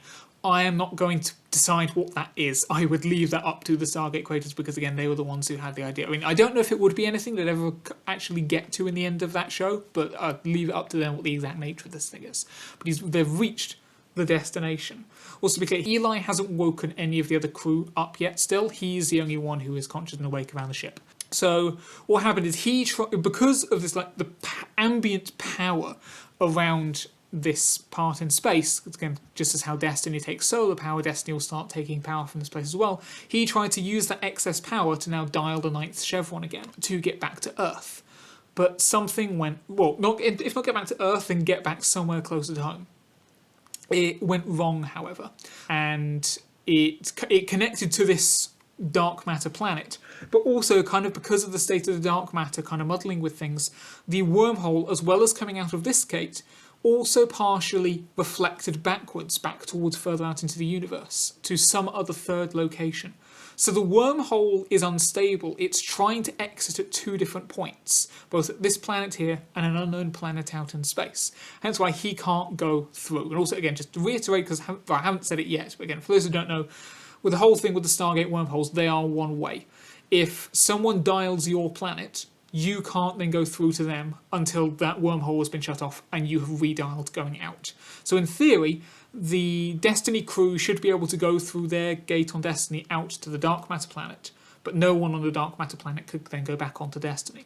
However, again, because of interference, nothing could get through. He tried to send a Kino through. Kinos are like these drone cameras that he liked to control while on the ship. Yeah, nothing could get through. But the connection, though, won't close. Usually, Stargates will close after 38 minutes. However, it has been shown before that if you keep on pumping massive amounts of power into the wormhole, they can stay open indefinitely. And because Destiny was drawing power from the ambient energy around whatever the source of intelligence and CMBR, he can't now work out how to stop that energy from going into the gate, and so it can't shut down, and so it's basically stuck like this. Also, again, because they didn't come out of stasis for a long time there in the future, is also a thing in Stargate where if the wormhole intersects the right way with a star or solar flare or something, it can cause it to bend through time, so either the future or the past. So in this case, this wormhole has managed to end up coming backwards. It's not like it just miraculously came to the present. He says he doesn't know how long the gate has been open at this point. Kind of, it's seemingly he's joking like it could be decades or even centuries, but again, we'll kind of get to that a little bit later. Now, kind of having learnt all of this situation, Daniel's team on the planet, when it's safe to, because then they have to keep on coming back, leaving and coming back again as per the tides and phases of the dark matter. They're trying to work out how to modify this gate on their end so it acts more like a Midway gate. So again, that was where, rather than just connecting two gates specifically, they act more like a chain, so you can go from one galaxy to the next, just because they're gate to gate to gate. It automatically passes on to the next thing. So rather than there being two exits to this wormhole, instead this gate with them would just act to pass on the wormhole through to that, and it will become one solid passage and they could try to deal with it from there. They still don't know where that other gate is, but it's now at least something that can be moved through in theory. So again, it's not like that's something that they're able to do immediately in this episode, but that's just what Daniel's team is now starting to work with. In the meantime, as for what Eli can do on his end, there's some method that is suggested where potentially they could dissipate the ambient energy away from the gate specifically, just to elsewhere, just to see if that will allow the wormhole to stabilise. Again, they don't want the gate to shut off entirely, because that will mean that the Destiny crew's connection to the past will disappear as well, and there's no way of knowing if they could ever dial correctly back through time again, but they want to at least try to stabilise it on that end. However, what this method does is it ends up dispersing this energy out to some things outside of Destiny, which happen to be some Nakai ships that have since followed the Destiny on its journey, because again, they were still after the ship. Their crews had to gone into stasis for the duration, and now as part of this, that energy passing through them as it was dispersed causes those Nakai stasis pods to awaken. The Nakai thus abduct all of the Destiny's crew that are still in stasis. They steal those stasis pods over to their ships so that they can then go after Destiny unencumbered. And thus this episode ends with, now we get to see the rest of the universe characters, so Dr. Rush, Colonel Young, all of those, as they now awaken upon a Nakai ship. End of episode 2. Okay, episode 3 now, and again, although we will switch away from them briefly, again, we don't want to waste more time without the Destiny characters, the universe characters, because they're going to be building up to their returns. So we saw them at the end of episode 2. We'll open up episode 3, kind of a continuation of that same scenario, as they come to terms with what is happening on the Nakai ships, and they try to ascertain what's happened in the meantime, what did they miss while they were in stasis, and maybe they're in some, what is their specific peril right now that they're in the Nakai ship. Are they together? Have they been separated? Just establish that before cutting to the opening credits. After that though, again, because of how I'm reading this, you could potentially splice it however you wanted, but the next section I have written actually now is returning back to Earth. We find that at the SGC, before Beckett and Keller with Todd, before they take him to the Pegasus galaxy, because remember at the end, what would have happened by the end of episode 2 is that they would have fully broken Todd out of Area 51. Before they go to Pegasus, they tell General Landry what they discovered at Area 51, leading him to go and investigate it himself, because he's a general and he's in charge of the Stargate program. He kind of has the authority to go over and, again, make that kind of inspection visit, even maybe not like a proper inspection, but he can make that visit and see what's going on there. This is where we now meet up with Martin Lloyd again. So what we find out is that he was brought into Area 51 because it seems that some artefacts have been found that are similar to what was seen on his ship and his escape pod. In general, so far as we're aware, there's like only a handful of his race that are left after the rest of his world was wiped out by the Goa'uld. So it seems that if they found some more of his technology, that might be a sign that more of his people actually survived that decimation. Of course, they've brought him in here now to kind of verify if this does seem to be technology from his world, from his people. This would also be the opportunity where we would finally actually name his world and his people, because right now we got neither of those in the episodes that were related to them. As it turns out, however, and this isn't necessarily saying that it would be revealed at this moment, although it'll probably be learnt as, again, this subplot goes on throughout this episode. It's basically found out that the shading goings on in Area 51 are all to do with the Trust. Now, the Trust was an organisation which, it started off as the NID, who basically believed that all alien artefacts should be brought to Earth for Earth's benefit, regardless of what impact it would have on the people who it's being taken from. And eventually, as they kind of clashed with the Stargate program, they got rather more radical. But then eventually, they actually got taken over by the Goa'uld. They all got possessed, and it thus, under the control of the Goa'uld, instead became an organisation set on destroying Earth. So they tried to spark a nuclear war at one point. Other times, they tried to get other alien races to attack Earth. Either way, so the Trust have now infiltrated Area 51. Whether they're still under the control of the Goa'uld or if they've been liberated since, because again, as per the end of SG1, all of the system lords are gone by this point, and thanks to the Tok'ra, they have access to technology where they can remove the symbiote safely from people. So you decide whatever the backstory is about the Trust. Are they still Goa'uld? Are they not? Whatever. Point is, they have been trying to deal with the Lucian Alliance, again, for reasons that will be properly explored in the final episode. But as part of that, it turns out, yes, actually, some of Martin Lloyd's people did survive, and they are a part of the Lucian Alliance now. So what they were doing is they're trying to use Martin now instead to find out more about his people so that they can have a better chance of ameliorating themselves with them to, again, have a better chance of getting in part of the Lucian Alliance's good books. So we now just have kind of how would Martin react to finding out that more of his people have survived? So again, what can be done character-wise?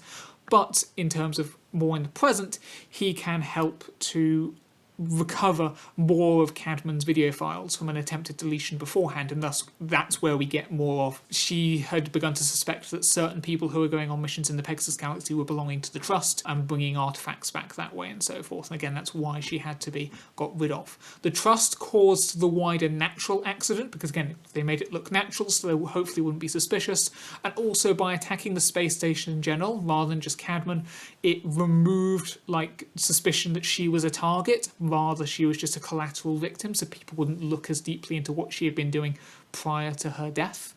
And also, they'd probably felt that they'd found all of the Asgard outposts there. They'd probably found the majority of what the best stuff they were going to find in the Pegasus galaxy. So while sure there will probably be other stuff they could get, for the moment, they weren't as bothered by the fact that they were cutting off part of their connections to the Pegasus galaxy. They were crippling the hub of Earth operations there. It was happily acceptable collateral damage.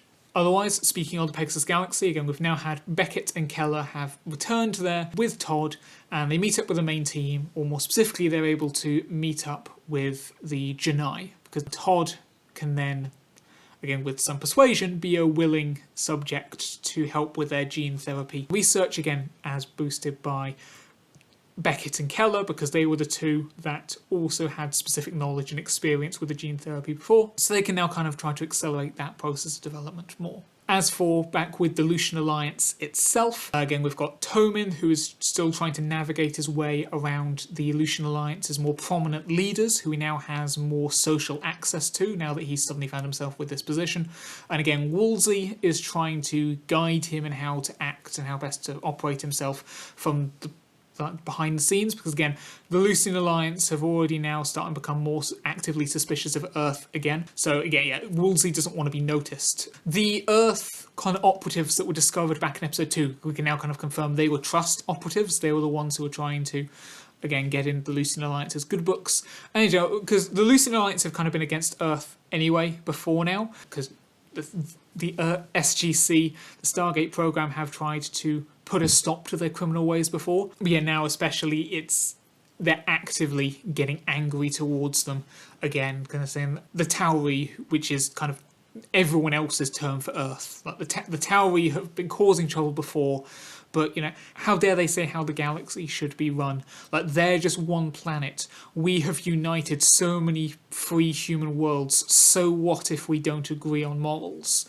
Like, they have no right as a single world to dare challenge us, even though that's exactly what they did that overthrew the Goa'uld in the first place, with some allies' helps. But anyway, when some other scene, the Jafar, like on Chulak, when they're kind of faced with the sentimentality then, because again, the Jafar's connection to, or the Free Jafar Nation's connection to Earth is already known. Kind of when they hear kind of the sentiment as well, they point out that you're at this point no better than the Goa'uld, who used to repress the Lucian Alliance in turn. But either way, yeah, Woolsey has to stay hidden. Tomin and Jonas's connections, like with the Jafar, are actually known. Like, they know that they're connected to Earth, but that just has the Lucian Alliance watching them closely for now, just with suspicion. They're not being kicked out or taken prisoner just yet. But meanwhile, again, Carter and Ellis on their two ships, the Hammond and the Apollo, they're still making ready to stand with the Jafar, because the Lucian Alliance are still waiting to attack, kind of waiting the orders.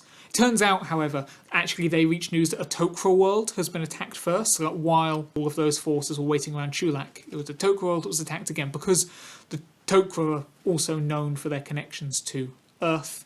And even though the Tok'ra do have technology of their own, they were taken unawares. But then, with that, let's actually return to Destiny's crew. Again, what we really want to be focusing on in this episode, again, per the different focuses for each episode, or I've kind of talked about everything else before that, this is now really the main thing that we're going to be focusing on in this one. So, Destiny's crew, bar Eli, who actually don't know what happened to him from the point where the Nakai woke up again. So the rest of Destiny's crew, so they're continuing to try to make sense of their situation and to return to Destiny in general. Obviously they also realise that even though they don't know how they got there, they've ended up at this new powerful destination, which Rush correctly deduces must be Destiny's goal. And so he becomes a lot more obsessed with the fact that they're here, because then he was the one who would focus on Destiny's true mission rather than never trying to get back to Earth in the actual the two series that we got. He's more obsessed with trying to understand where they currently are, and through whatever explanation and kind of discoveries are made there, it's found out that this place is tied into the planet builders that I mentioned before from Universe. Again, because the creators of the series had in mind their own thing for, I believe anyway, who the planet builders were, what they would be. I'd kind of leave this vague and say that, or tie it in however they want. But yeah, this destination is tied into the planet builders. The Nakai too are also kind of, to an extent, interested in this location, but their primary focus is on Destiny itself, on its gate. So they have actually now removed the gate from the ship itself, just to expose it into deep space, or open space, and they're trying to find a way to destroy it, again, whatever means necessary. It's subsequently learnt that the reason why Eli isn't among the rest is that he didn't actually fix his stasis pod in time, or he realised he wasn't going to be able to. So what he did instead is he basically, rather than using the rest of the time with his life support system, he used that power to activate the interface chair, which again, it's a chair that allows anyone to interface with Destiny's computers, and it also, among other things, allows one to be uploaded into the system. So that was his solution instead. When he couldn't repair the stasis pod, he uploaded his consciousness into Destiny's computer, and then that got kind of powered down with everything else afterwards. So when Destiny finally activated again at this destination, he was unable to kind of act in the form of a hologram rather than being in his original body anymore, because he lost that in the upload process. Because again, the one time we've seen someone fully uploaded into the system, they disappeared from the chair. We don't know what happened to their physical form. And that's also why he hadn't woken up any of the others yet. So he says that he wanted to make sure that they woke up to a situation where they could go back home. Obviously they were so close yet so far with the gate, because they had a gate back relatively home, but it was unable to get through it. But there's also a side of he didn't want to face the others with the fact that this is what he had to do, that he wasn't able to find a solution. Well, he wasn't able to fix the pod. He doesn't want to feel like he's let them down in this way. And either way, the gate didn't seem to be changing anyway. And that is then how you can get into the idea of this gate connection actually having been open for decades, if not centuries, on the planet. Because as a hologram, he will just keep on staying that way. Of course, once the other members of the crew find this out, especially like Rush, Brody and Volker, like some of the other scientists as well, they would say that they could have helped. But no, obviously a decision was made. He couldn't bring himself to wake anyone up yet to just this other stranded situation. Or again, because their destiny is kind of stopped at this destination, it's not going anywhere anymore. They can't pick up any more supplies, so they can't get more food, so it'll be dangerous for them to wake up for that reason as well. But either way, now kind of these events can connect to what's happening obviously on the dark matter planet, which in turn can also be relayed back to Earth via the Midway station and the General Space Station. So from this, we can also have Jeannie, McKay's sister, also come back into the story as kind of her physics expertise is kind of picked at to see if she can think of any solution to trying to improve the Stargate in this case. This also prompts at the SGC trying to recreate the scenario in which Telford used the communication stones to switch with the Nakai, which again, to be clear, was a Nakai from present day. It's not the Nakai who ended up in the future in stasis or whatever. Because when he switched, he ended up on their world, they can now kind of confirm. So while the Nakai Telford in the SGC is once again safely contained by O'Neill and his people, Telford kind of discovers on the Nakai world more pieces that can fill in the picture. So the Nakai world is actually the third gate that got connected with the whole loop between Destiny and the dark matter planet. And so because we already had Destiny in the future dialing back, and that kind of hit dark matter world, when it got reflected, the wormhole kept going even further back in time. So we don't know exactly how long the Nakai gate has been stuck like this, but yeah, their gate was essentially locked out because it was an incoming wormhole. They can't ever go back through it, and also again because the wormhole wasn't shutting down because of the ambient energy of where Destiny is. Yeah, they basically lost the use of their gate. But because radio transmissions can still travel both ways, they were able to kind of pick up on what was happening with Destiny and kind of be able to identify certain elements there. And thus, once they discovered the ship Destiny flying through the space, that's why they've hence been pursuing it. Because they were, even though it's a past version of Destiny, they don't know that. They have been trying to destroy the Destiny so it cuts off the connection and they can have their Stargate back. Because yes, they do have ships, but if they can use the Stargate, that's even better. And yes, they could go to other worlds to see the gates. They want it on their world. Basically the whole thing.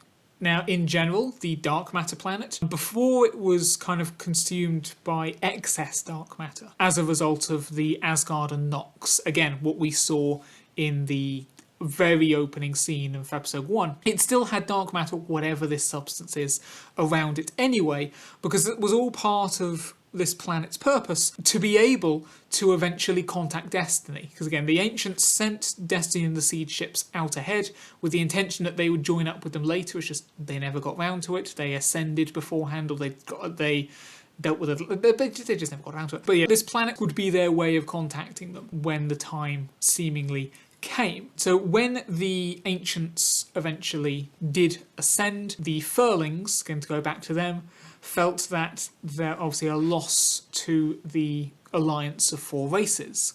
Again, the Ancients, the Nox, the Asgard, and the Furlings. Well, obviously they're feeling like a bit of a loss anyway.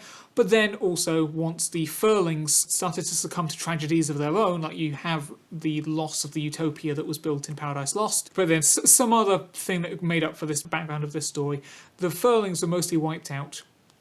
They felt that they needed the Ancients. But of course, the Ancients, because of their non-interference policy, weren't coming back, or they weren't helping in any way. So the Furlings concluded that because they knew about this other world, if they could get here, if they could use this gate to get in contact with the Destiny, if they could find Destiny's destination, which is what the Ancients had been after beforehand, that would be enough to draw the Ancients back to help them, to bring order to the chaos that seemingly the galaxies had dissolved into since their ascension. Not to say that their ascension was the problem, but again, it's the fact they're not here to help now, and the Furlings looked up to them to offer them security. That's why the Asgard and the Nox added extra dark matter, or whatever, to the planet per the discussion at the beginning, because they felt if they hid the planet, then that would stop the Furlings from going there, from going down this desperate path. Obviously, that didn't work out. They ended up there, majority of the Furlings ended up being lost, kind of corrupted by the dark matter, with this one survivor, who was then kind of laid dormant for however long, however many centuries or millennia. However, after the events of Lost Tribe, the Atlantis episode, where kind of the Pegasus faction of the Asgards, one of their ships escapes at the end. Because they've kind of basically lost everything at that point, they tracked down the dark matter planets to try and find the Furlings, or find those only one Furling left. And this kind of reawakening of the Furling, that's what kind of got the gate was already active on the dark matter world again, because Eli's transmission had already come through a long time ago, but there was nothing that the Furling could do about it. They didn't know how to interact with this unstable wormhole. But other things on the planet, other artifacts and other technologies that the ancients had put there kind of became active as the furling did again. This is what then sent out the signal that activated the Underlord's artifact back on P3X888, although it took time for the signal to travel across space and also time again before she was able to actually find anyone who, i.e. Daniel's team, so that she could tell anyone about it. And then that furling, on hearing the news that basically all of the rest of the Asgard, including the ones from SG-1, not just the ones in Pegasus, had died out, that drove it to an even more adamant stance that everyone needed the Ancients back. And that's again what drove it even further down this current path. It did wait until after the end of Series 5 of Atlantis, once Atlantis had gone. Even though Atlantis wasn't populated by the Ancients themselves, it knows this because of the Asgards who'd met them, but it was still ancient technology, so they might detect what the furling was doing, and again, it didn't want that, so it waited until Atlantis was gone. And then also there was then the creation of the space station, and again, they kind of... It started to act while the space station was around, but still kind of tried to keep to the shadows just in case it was spotted. It wasn't until the Trust caused the accident on the space station that it felt it had a window of opportunity to start acting more openly. But in the meantime, that's when it started contacting the Wraith, which the Asgard disagreed with, and so the Asgard tried to stop the furling, but that went badly, and we can decide whether those Asgards were wiped out or if they just went their separate ways again. But either way, yeah, that's kind of more of the background for the furling, although we'll still get a little bit more shortly. In the meantime, now that we kind of have had these revelations, Daniel tries to see if he can contact the Ancients, just as a long shot. He and SG-1 was previously ascended for a time. He did end up joining the Ancients on this higher plane of existence before returning back to the mortal plane. So because he's had contact with the Ancients before, he tries to get in touch with them as a long shot, because if he can convince them to show up, then that might be just enough to placate the furling, to stop it doing what it's doing with the Wraith. Of course, still the Ancients won't likely help because they have a non-interference policy, but just showing up might help with what the furling is feeling. And he is prepared to argue that actually this isn't the Ancients interfering, because they would still be leaving the furling to react upon its own free will. They wouldn't be controlling how it reacts to being in their presence. Now, as it turns out, one of the members of the Traveller ship, someone that Daniel hasn't met personally, because of his prior ascended state, he has a tendency to be able to tell if someone is an Ancient in disguise. So just remove that. Look, he hasn't actually met this member of the Traveller crew yet, but maybe like either Mitchell or Vala did previously. Someone who is also seen not doing any work on the ship, because again, non-interference. It turns out they were actually an Ancient, and they had been observing Daniel because they were aware that he and McKay had been making breakthroughs with recreating the communication stones. Something the pair hadn't actually realised themselves. They didn't realise they were actually that close to cracking the secret to recreating that technology for themselves using Earth tech. And basically the Ancients are curious if this was just part of Daniel's buried ancient knowledge coming out again, or if it was actually a sign of humanity's technological progress. And because they had relations with Daniel before, this Ancient kind of concedes to, okay, it will at least give him an audience right now, but ultimately it still refuses, as he kind of expected, to show itself to anyone else, especially the furling. Now, at this stage, because again we are kind of emphasising the idea of, well, not emphasising, but it's a fact of the Ancients have a non-interference policy, and anyone who does interfere is kind of kicked out of the whole Ascended thing, or is given some other eternal punishment. We've had a number of Ascended beings kind of do this already, like Omar Dasala, Morgan Le Fay, all these other ones. I don't want to just introduce, oh, this is yet another Ancient who also is breaking the rules just for this story. I don't want to do that. But at the same time, because of how important the Ancients are, I want to give them more of a scene than this. Because again, this whole thing with that moment there is I want to ensure that, you know, the Ancients do show up in this thing. Because if this is meant to be tying up all of those first three shows, considering how fundamental the Ancients are to all of the stuff that's happened, you know, you want to give them some kind of presence other than the furling was pretending to be one. But at the same time, I don't know. They're not going to interfere, and it shouldn't be a Deus Ex Machina. The Ancients shouldn't just swoop in and solve whatever problem.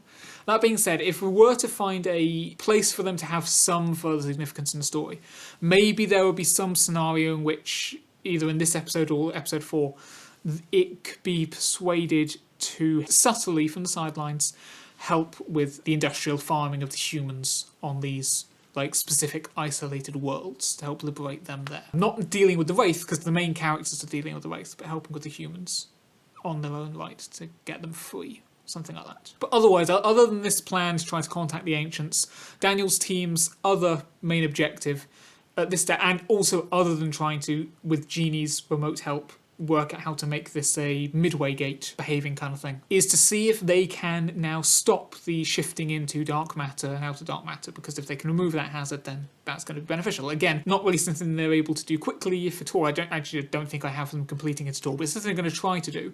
And also there's an idea that because the whole reason that the wormhole kind of deflected in the first place was because the dark matter was messing with the whole space situation setting.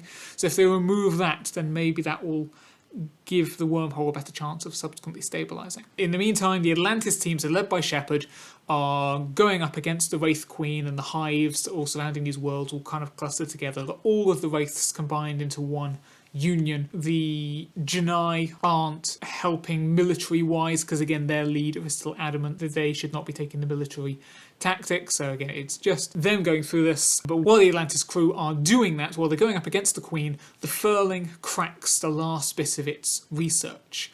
It's now able, with a machine that it's built on like the main hive, linking that to the dark matter planet to affect the wormhole, so that it now actually connects to every single gate in the universe. We've previously had mass gate connections in the SG-1 story Reckoning. Right at the end of Reckoning Part 2, they dialed every single gate in the Milky Way to simultaneously spread something that would destroy all of the replicators. As a further extension of this, because of, again, the excess power here and also the power that's being drawn from where Destiny's ended up at the other end, it's connecting and again, also because other than the new show that's coming later, this is kind of the grand finale. Like, how do you talk to you? Every single gate gets connected to this one, like, massive multi-branching wormhole. And also, because of this flux in kind of the wormhole's directions as it all kind of gets messed up spatially, it also allows the Furling to additionally do something else which reverses the direction of it. So now, instead of Destiny's gate going out to all these directions, it's all of these, every other gate now all leads to Destiny, or rather the gate outside of Destiny, because again the Nakai have lifted it out of the ship. So this is where we now get the rest of kind of the backstory for the Furling.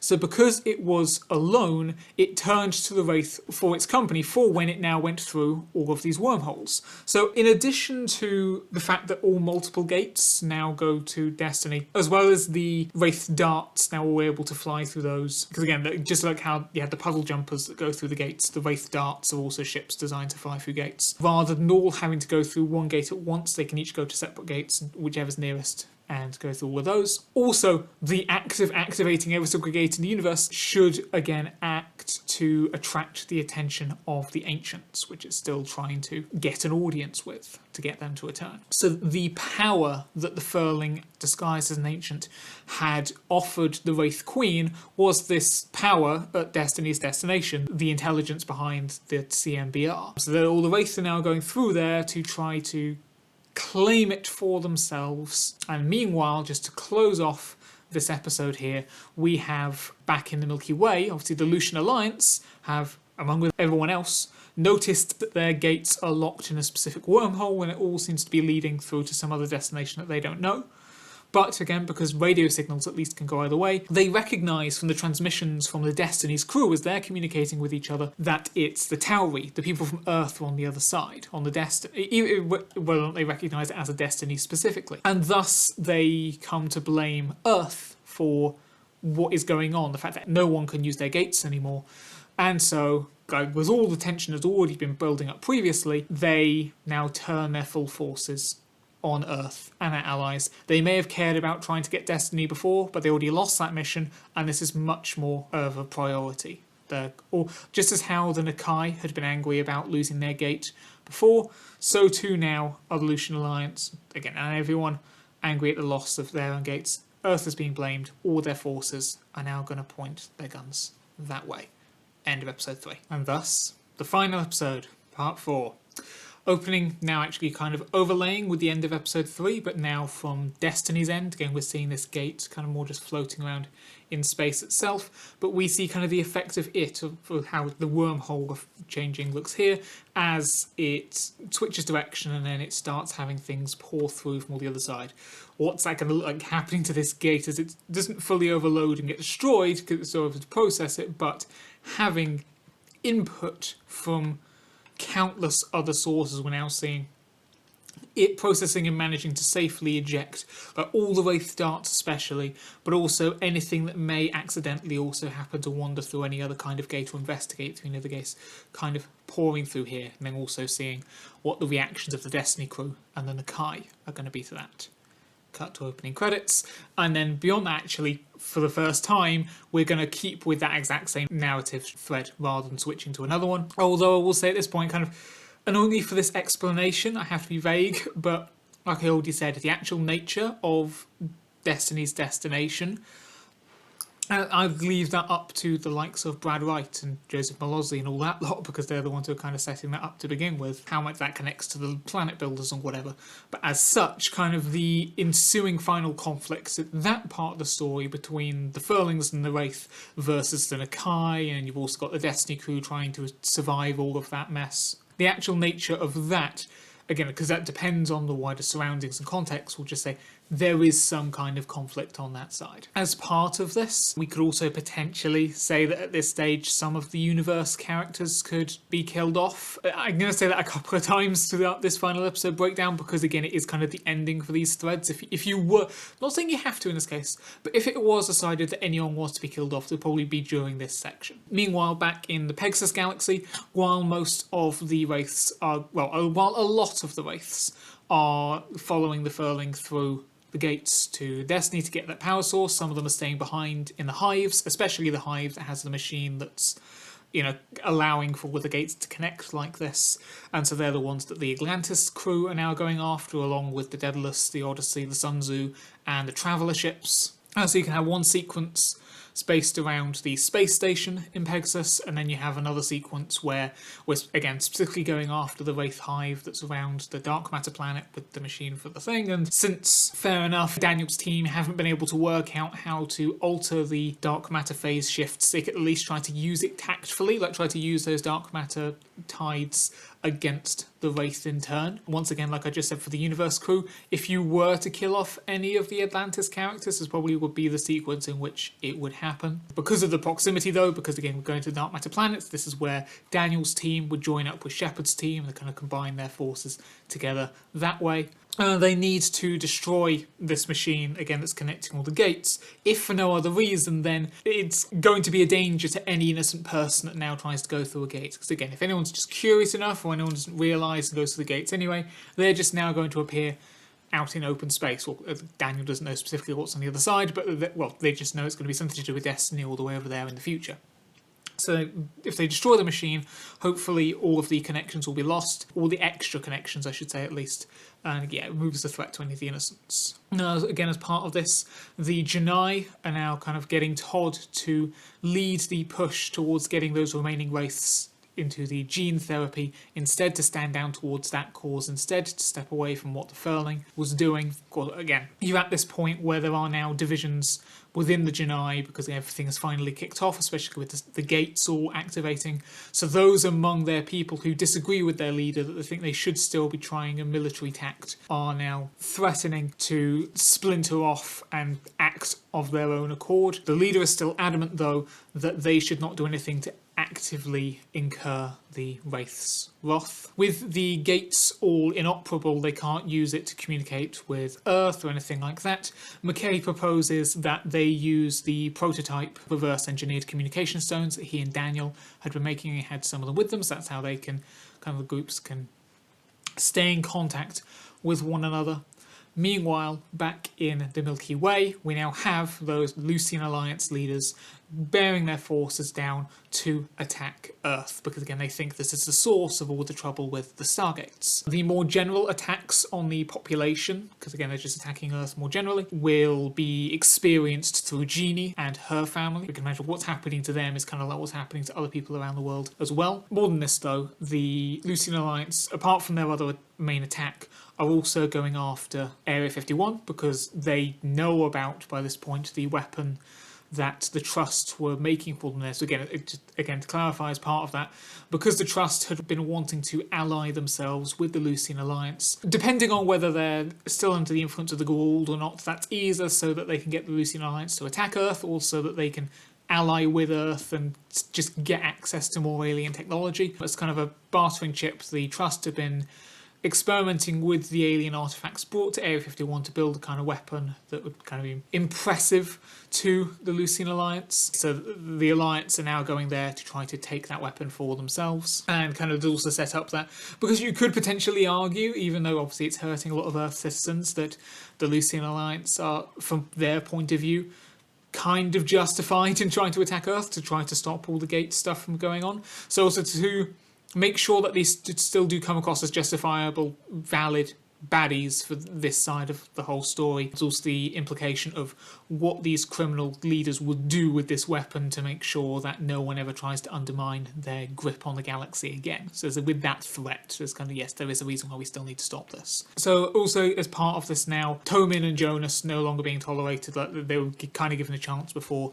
So those two, and Woolsey, who has also been found, they've now kind of been taken prisoner on the main Lucian Alliance ship, which also makes it harder for the other good characters to attack that ship because they don't want to hurt their own people in turn. But to help the Jafar and the Tok'ra, what forces they have turn up, again, not just to defend Earth, because they were in trouble themselves anyway, but also because now all of the Lucian Alliance leaders are all concentrated in this one place for this one attack. This is also the Jafar and Tok'ra's chance to wipe them out as well, again as part of that general attack, taking the window of opportunity. Jack O'Neill has been brought to Atlantis because he is one of the strongest people that we have with the ATA gene, which is basically a gene that allows you to operate certain bits of ancient technology, such as Atlantis' control chair. The other one would be Shepard, but he's out in Pegasus. O'Neill is brought to Atlantis to use his ATA gene.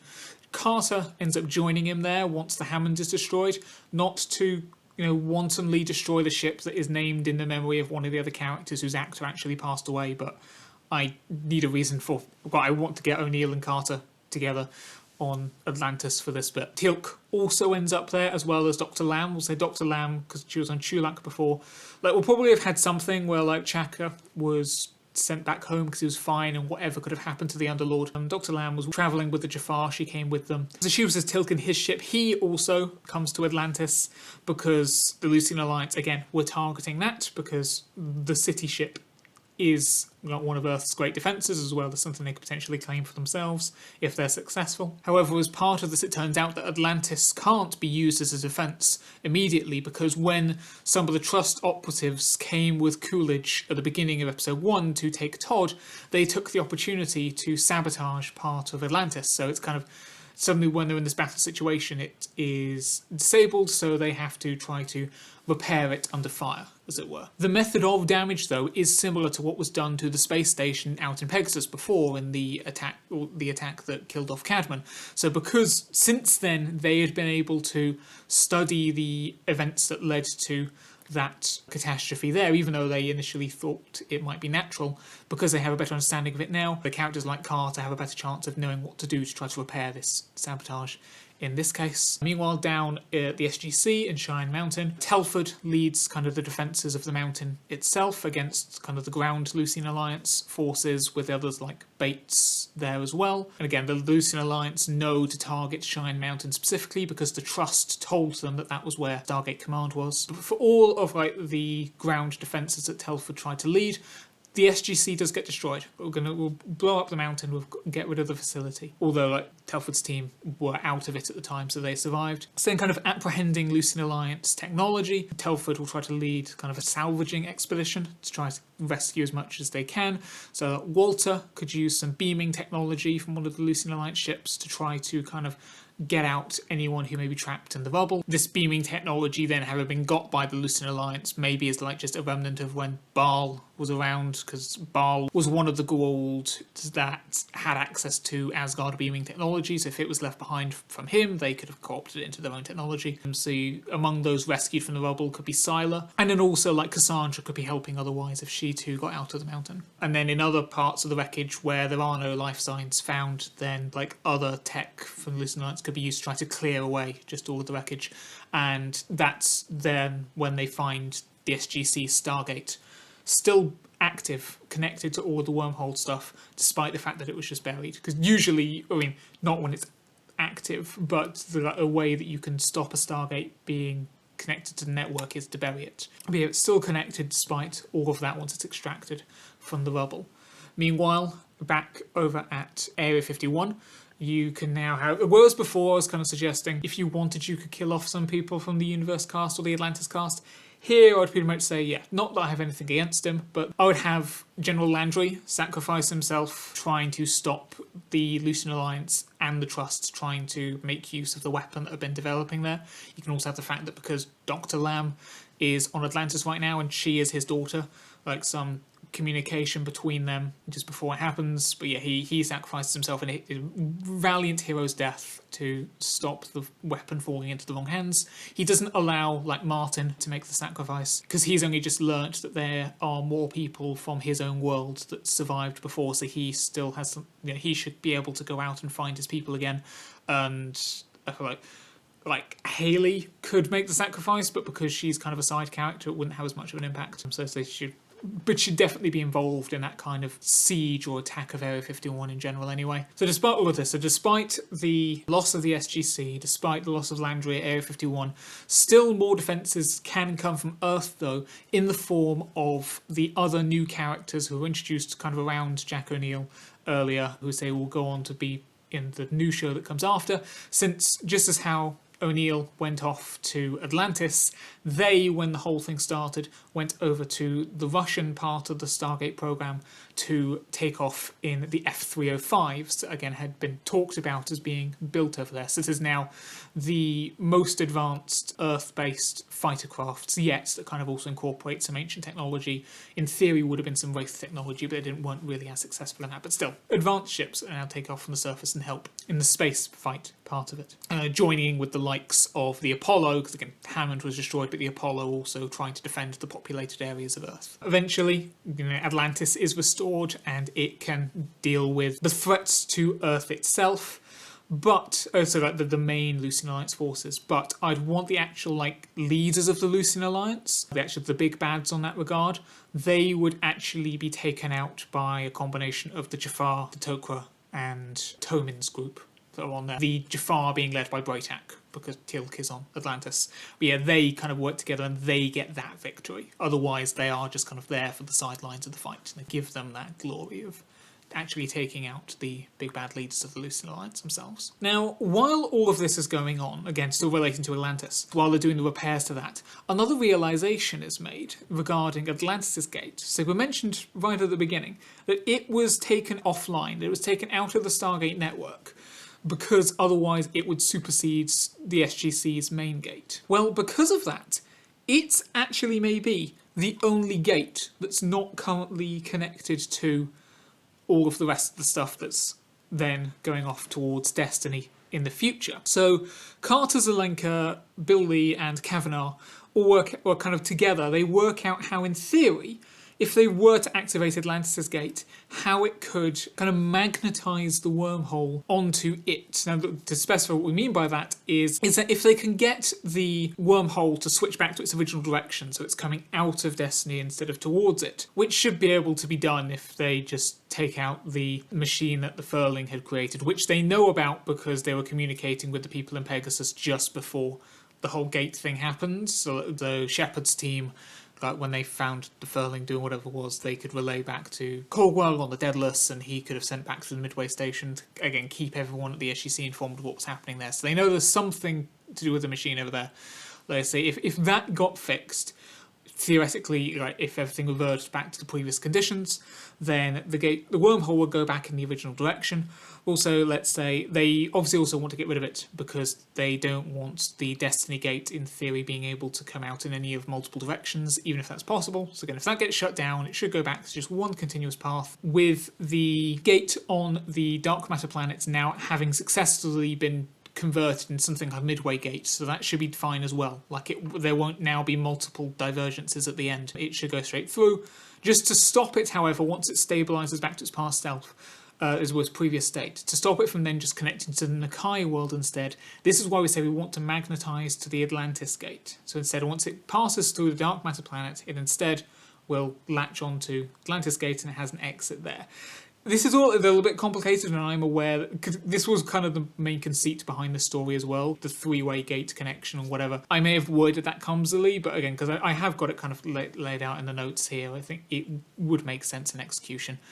Anyway, point is, sciencey mumbo jumbo, they have a way, if the Atlantis team can just deal with what's happening with the Furling's machine, then they can set it up so that Destiny's Gate will then link to the Atlantis Gate rather than the Nakai even further into the past. What they don't want to do is, kind of, again, as was said earlier, is they don't want to just shut off Destiny's Gate, because again, that would lose the Destiny's crew's connection to the past and they'd be stuck in the future. So it could be a last resort thing, but they don't want to do that if it's all possible. However, again, just to get this all to work again, with the switchover with the magnetization, it would have to happen simultaneously. Like the destruction of the Furling's machine to thus let the wormhole kind of go back down the path of least resistance, lose all of the excess stuff and just go back to its original pathing. In order to connect it to Atlantis Gate, that would have to happen at the same time, the connection to the wormhole there.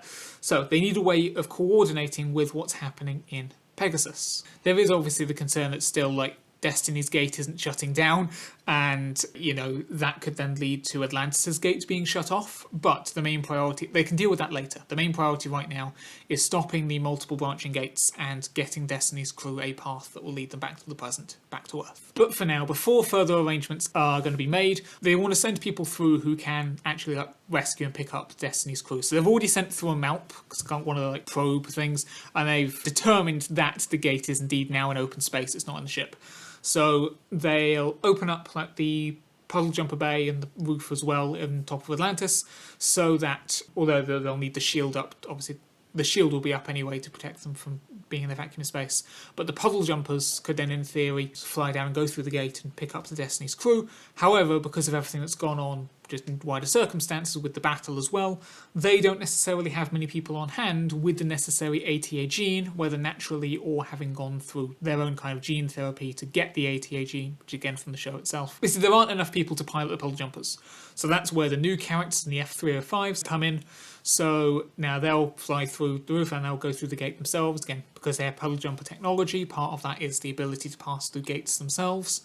So the F305's new characters, they go through onto Destiny's End to try to pick up the crew at the same time as also fighting off the Wraith, because again, once they switch everything around, the Wraith would then basically have a direct wormhole to Earth, so they want to make sure none of the Wraith darts come through. In the meantime, for, again, as I said, coordinating that attack on the Furling's machine, they get some of McKay's prototype communication stones that again had also been on Atlantis, because he'd kind of brought some of them with him before when everyone came to see Todd's transfer.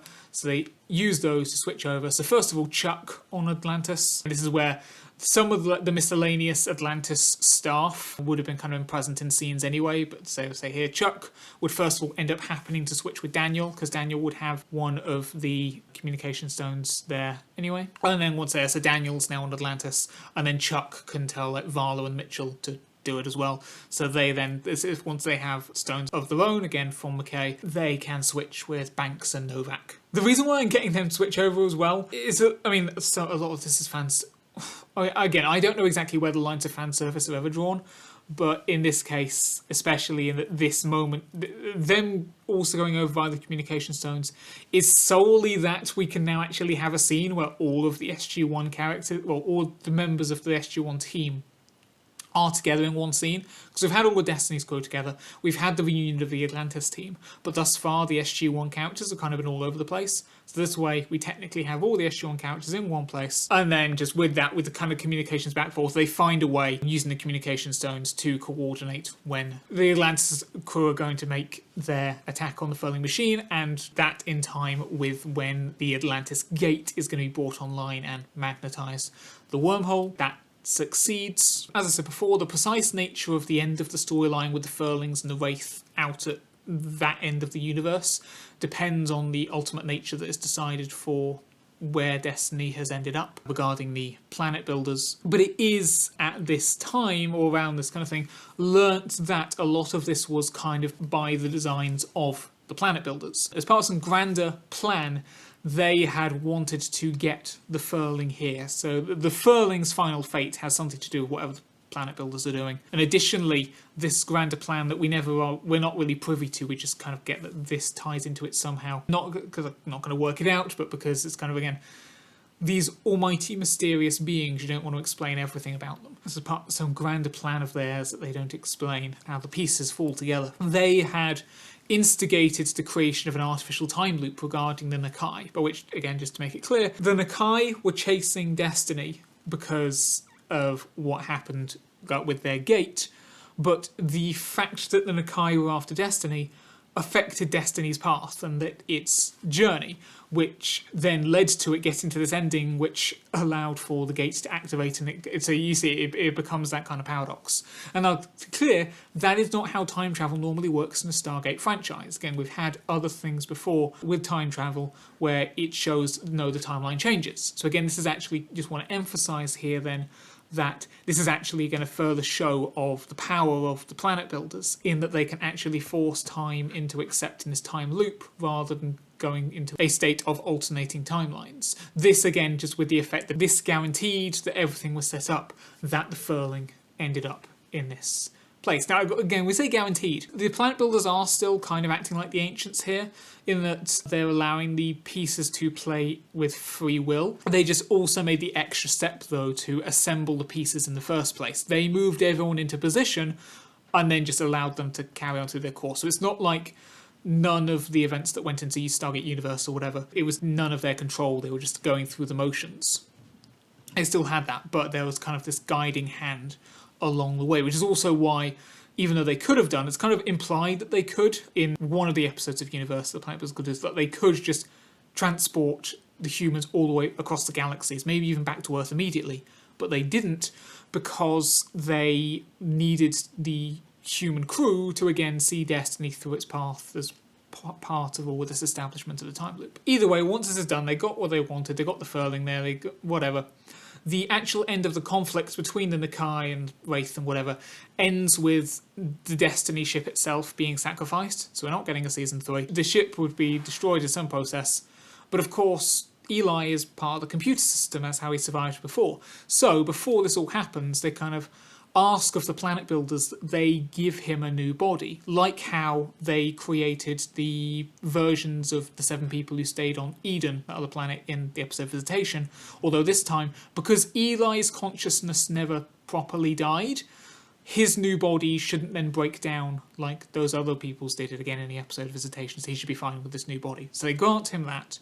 He's now back alive for all intents and purposes with a new body, so he gets to go with the rest as they subsequently return to Earth. So the planet builders will also say that they'll destroy Destiny's Gate once they've all gone through. That deals with the problem of, well, have we now lost Atlantis' gate to this permanent connection? And either way, like the Nakai wouldn't leave until the gate was dealt with, because that was their whole thing. So the Nakai will guarantee they'll destroy the gate. On top of that, though, rather than just saying, well, they could send the Nakai back home across the galaxies, but because, again, they too ended up in the future. Again, because I didn't say, it would be set up that the planet builders were the ones that caused Destiny to not come out of stasis. Like, even though Destiny kept on flying and refueling in its automated course, they kept the crew in stasis so that the human crew would, again, be here for this situation. Same with the Nakai. They kind of set up that the Nakai would end up in stasis and end up in this place eventually. But yeah, they could send the Nakai home, but it is the future, like it would be a future version of their home, so instead they'll actually say, well, you've already kind of seen the wonderment that's in this place Destiny ended up. If you stay here, we could show you a whole lot more to explore. And so they kind of agree, okay, yeah, we'll do that. And Rush actually decides to stay with them. Kind of an altered parallel to the episode Space, where he ended up getting abducted by the Nakai. That was their first introduction, as Rush got abducted by them. Here now he voluntarily goes with the Nakai to continue exploring, because again, his whole thing was all about just finding out the mysteries of the universe. He wasn't the one who was worried about coming back to Earth. So he stays behind with them, presumably never to be seen again, because again, he's on the opposite side of the universe in the future, and the gate connection subsequently gets lost. For the rest, come back in the F305s. This, again, to clear, isn't changing history when they come back to our present. It's not like the film Stargate Continuum, where again we're changing timelines, because after the Destiny crew come back, it's not like they're now going out into deep space again and affecting their stasis selves. Those events still are allowed to happen, and they no longer had any bearing on any of what was happening there. Yeah, so not changing history with us. With that, in the Pegasus galaxy, the remaining Wraith are now kind of being led by Todd, conceding to lead them down that path of accepting the gene therapy, where now everyone can kind of benefit from the feeding process. And again, I'll just need to further re-establish how their society works from that, because it's now a two-way system rather than them forcing their dominance onto the rest of the galaxy. In the Milky Way, Tomin was only ever meant to kind of sway the Lucian Alliance's direction from within. He was never meant to lead the Lucian Alliance. Of course, all the other leaders are now being beaten and killed in the battle. So what's kind of decided is that they'll go around and find other people from non-Tauri worlds and not Earth, but other worlds from the Lucian Alliance had influence over, and basically set them up with a democratic government and ruling. Again, I don't want to get Earth involved, because again, there's already kind of tensions with Earth and whatever. They're going to step back and let the rest of the humans of the galaxy do their own thing, trust themselves. So that's kind of going to be set up later. I also want to do it quickly while the framework of the Lucian Alliance already exists, because again, they already kind of could have made a reference to the Federation. Well, if they're going to get those human worlds and now liberated once again to kind of bond together in a kind of united federation, you want to take advantage of the connections that already exist within those worlds before they all splinter again with the loss of the rulership of the Lucian Alliance. Otherwise, all the other surviving main characters, they would come back and meet on Atlantis, because again, that's where some of them also came through on the gate, but the Destiny crew specifically want to go back to Earth itself. So yeah, all the characters go meet back on the surface of Earth, all final get together.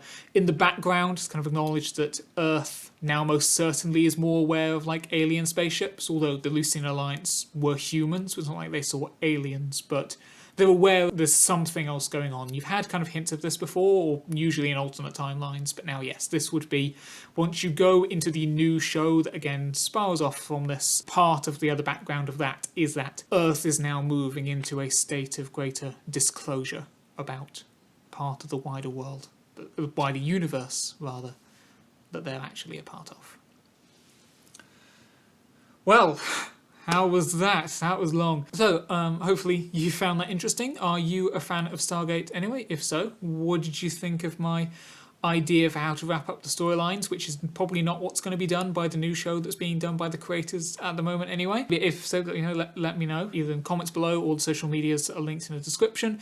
If you haven't come across Stargate before, hopefully this made it interesting. There will have been some spoiler stuff in there, sorry, but go check it out now. It's a very successful and very good sci-fi franchise. Not going to drag this out any longer. Hopefully you can check out some other videos on the channel as well. And either way, until I see you again, just remember to keep on telling stories.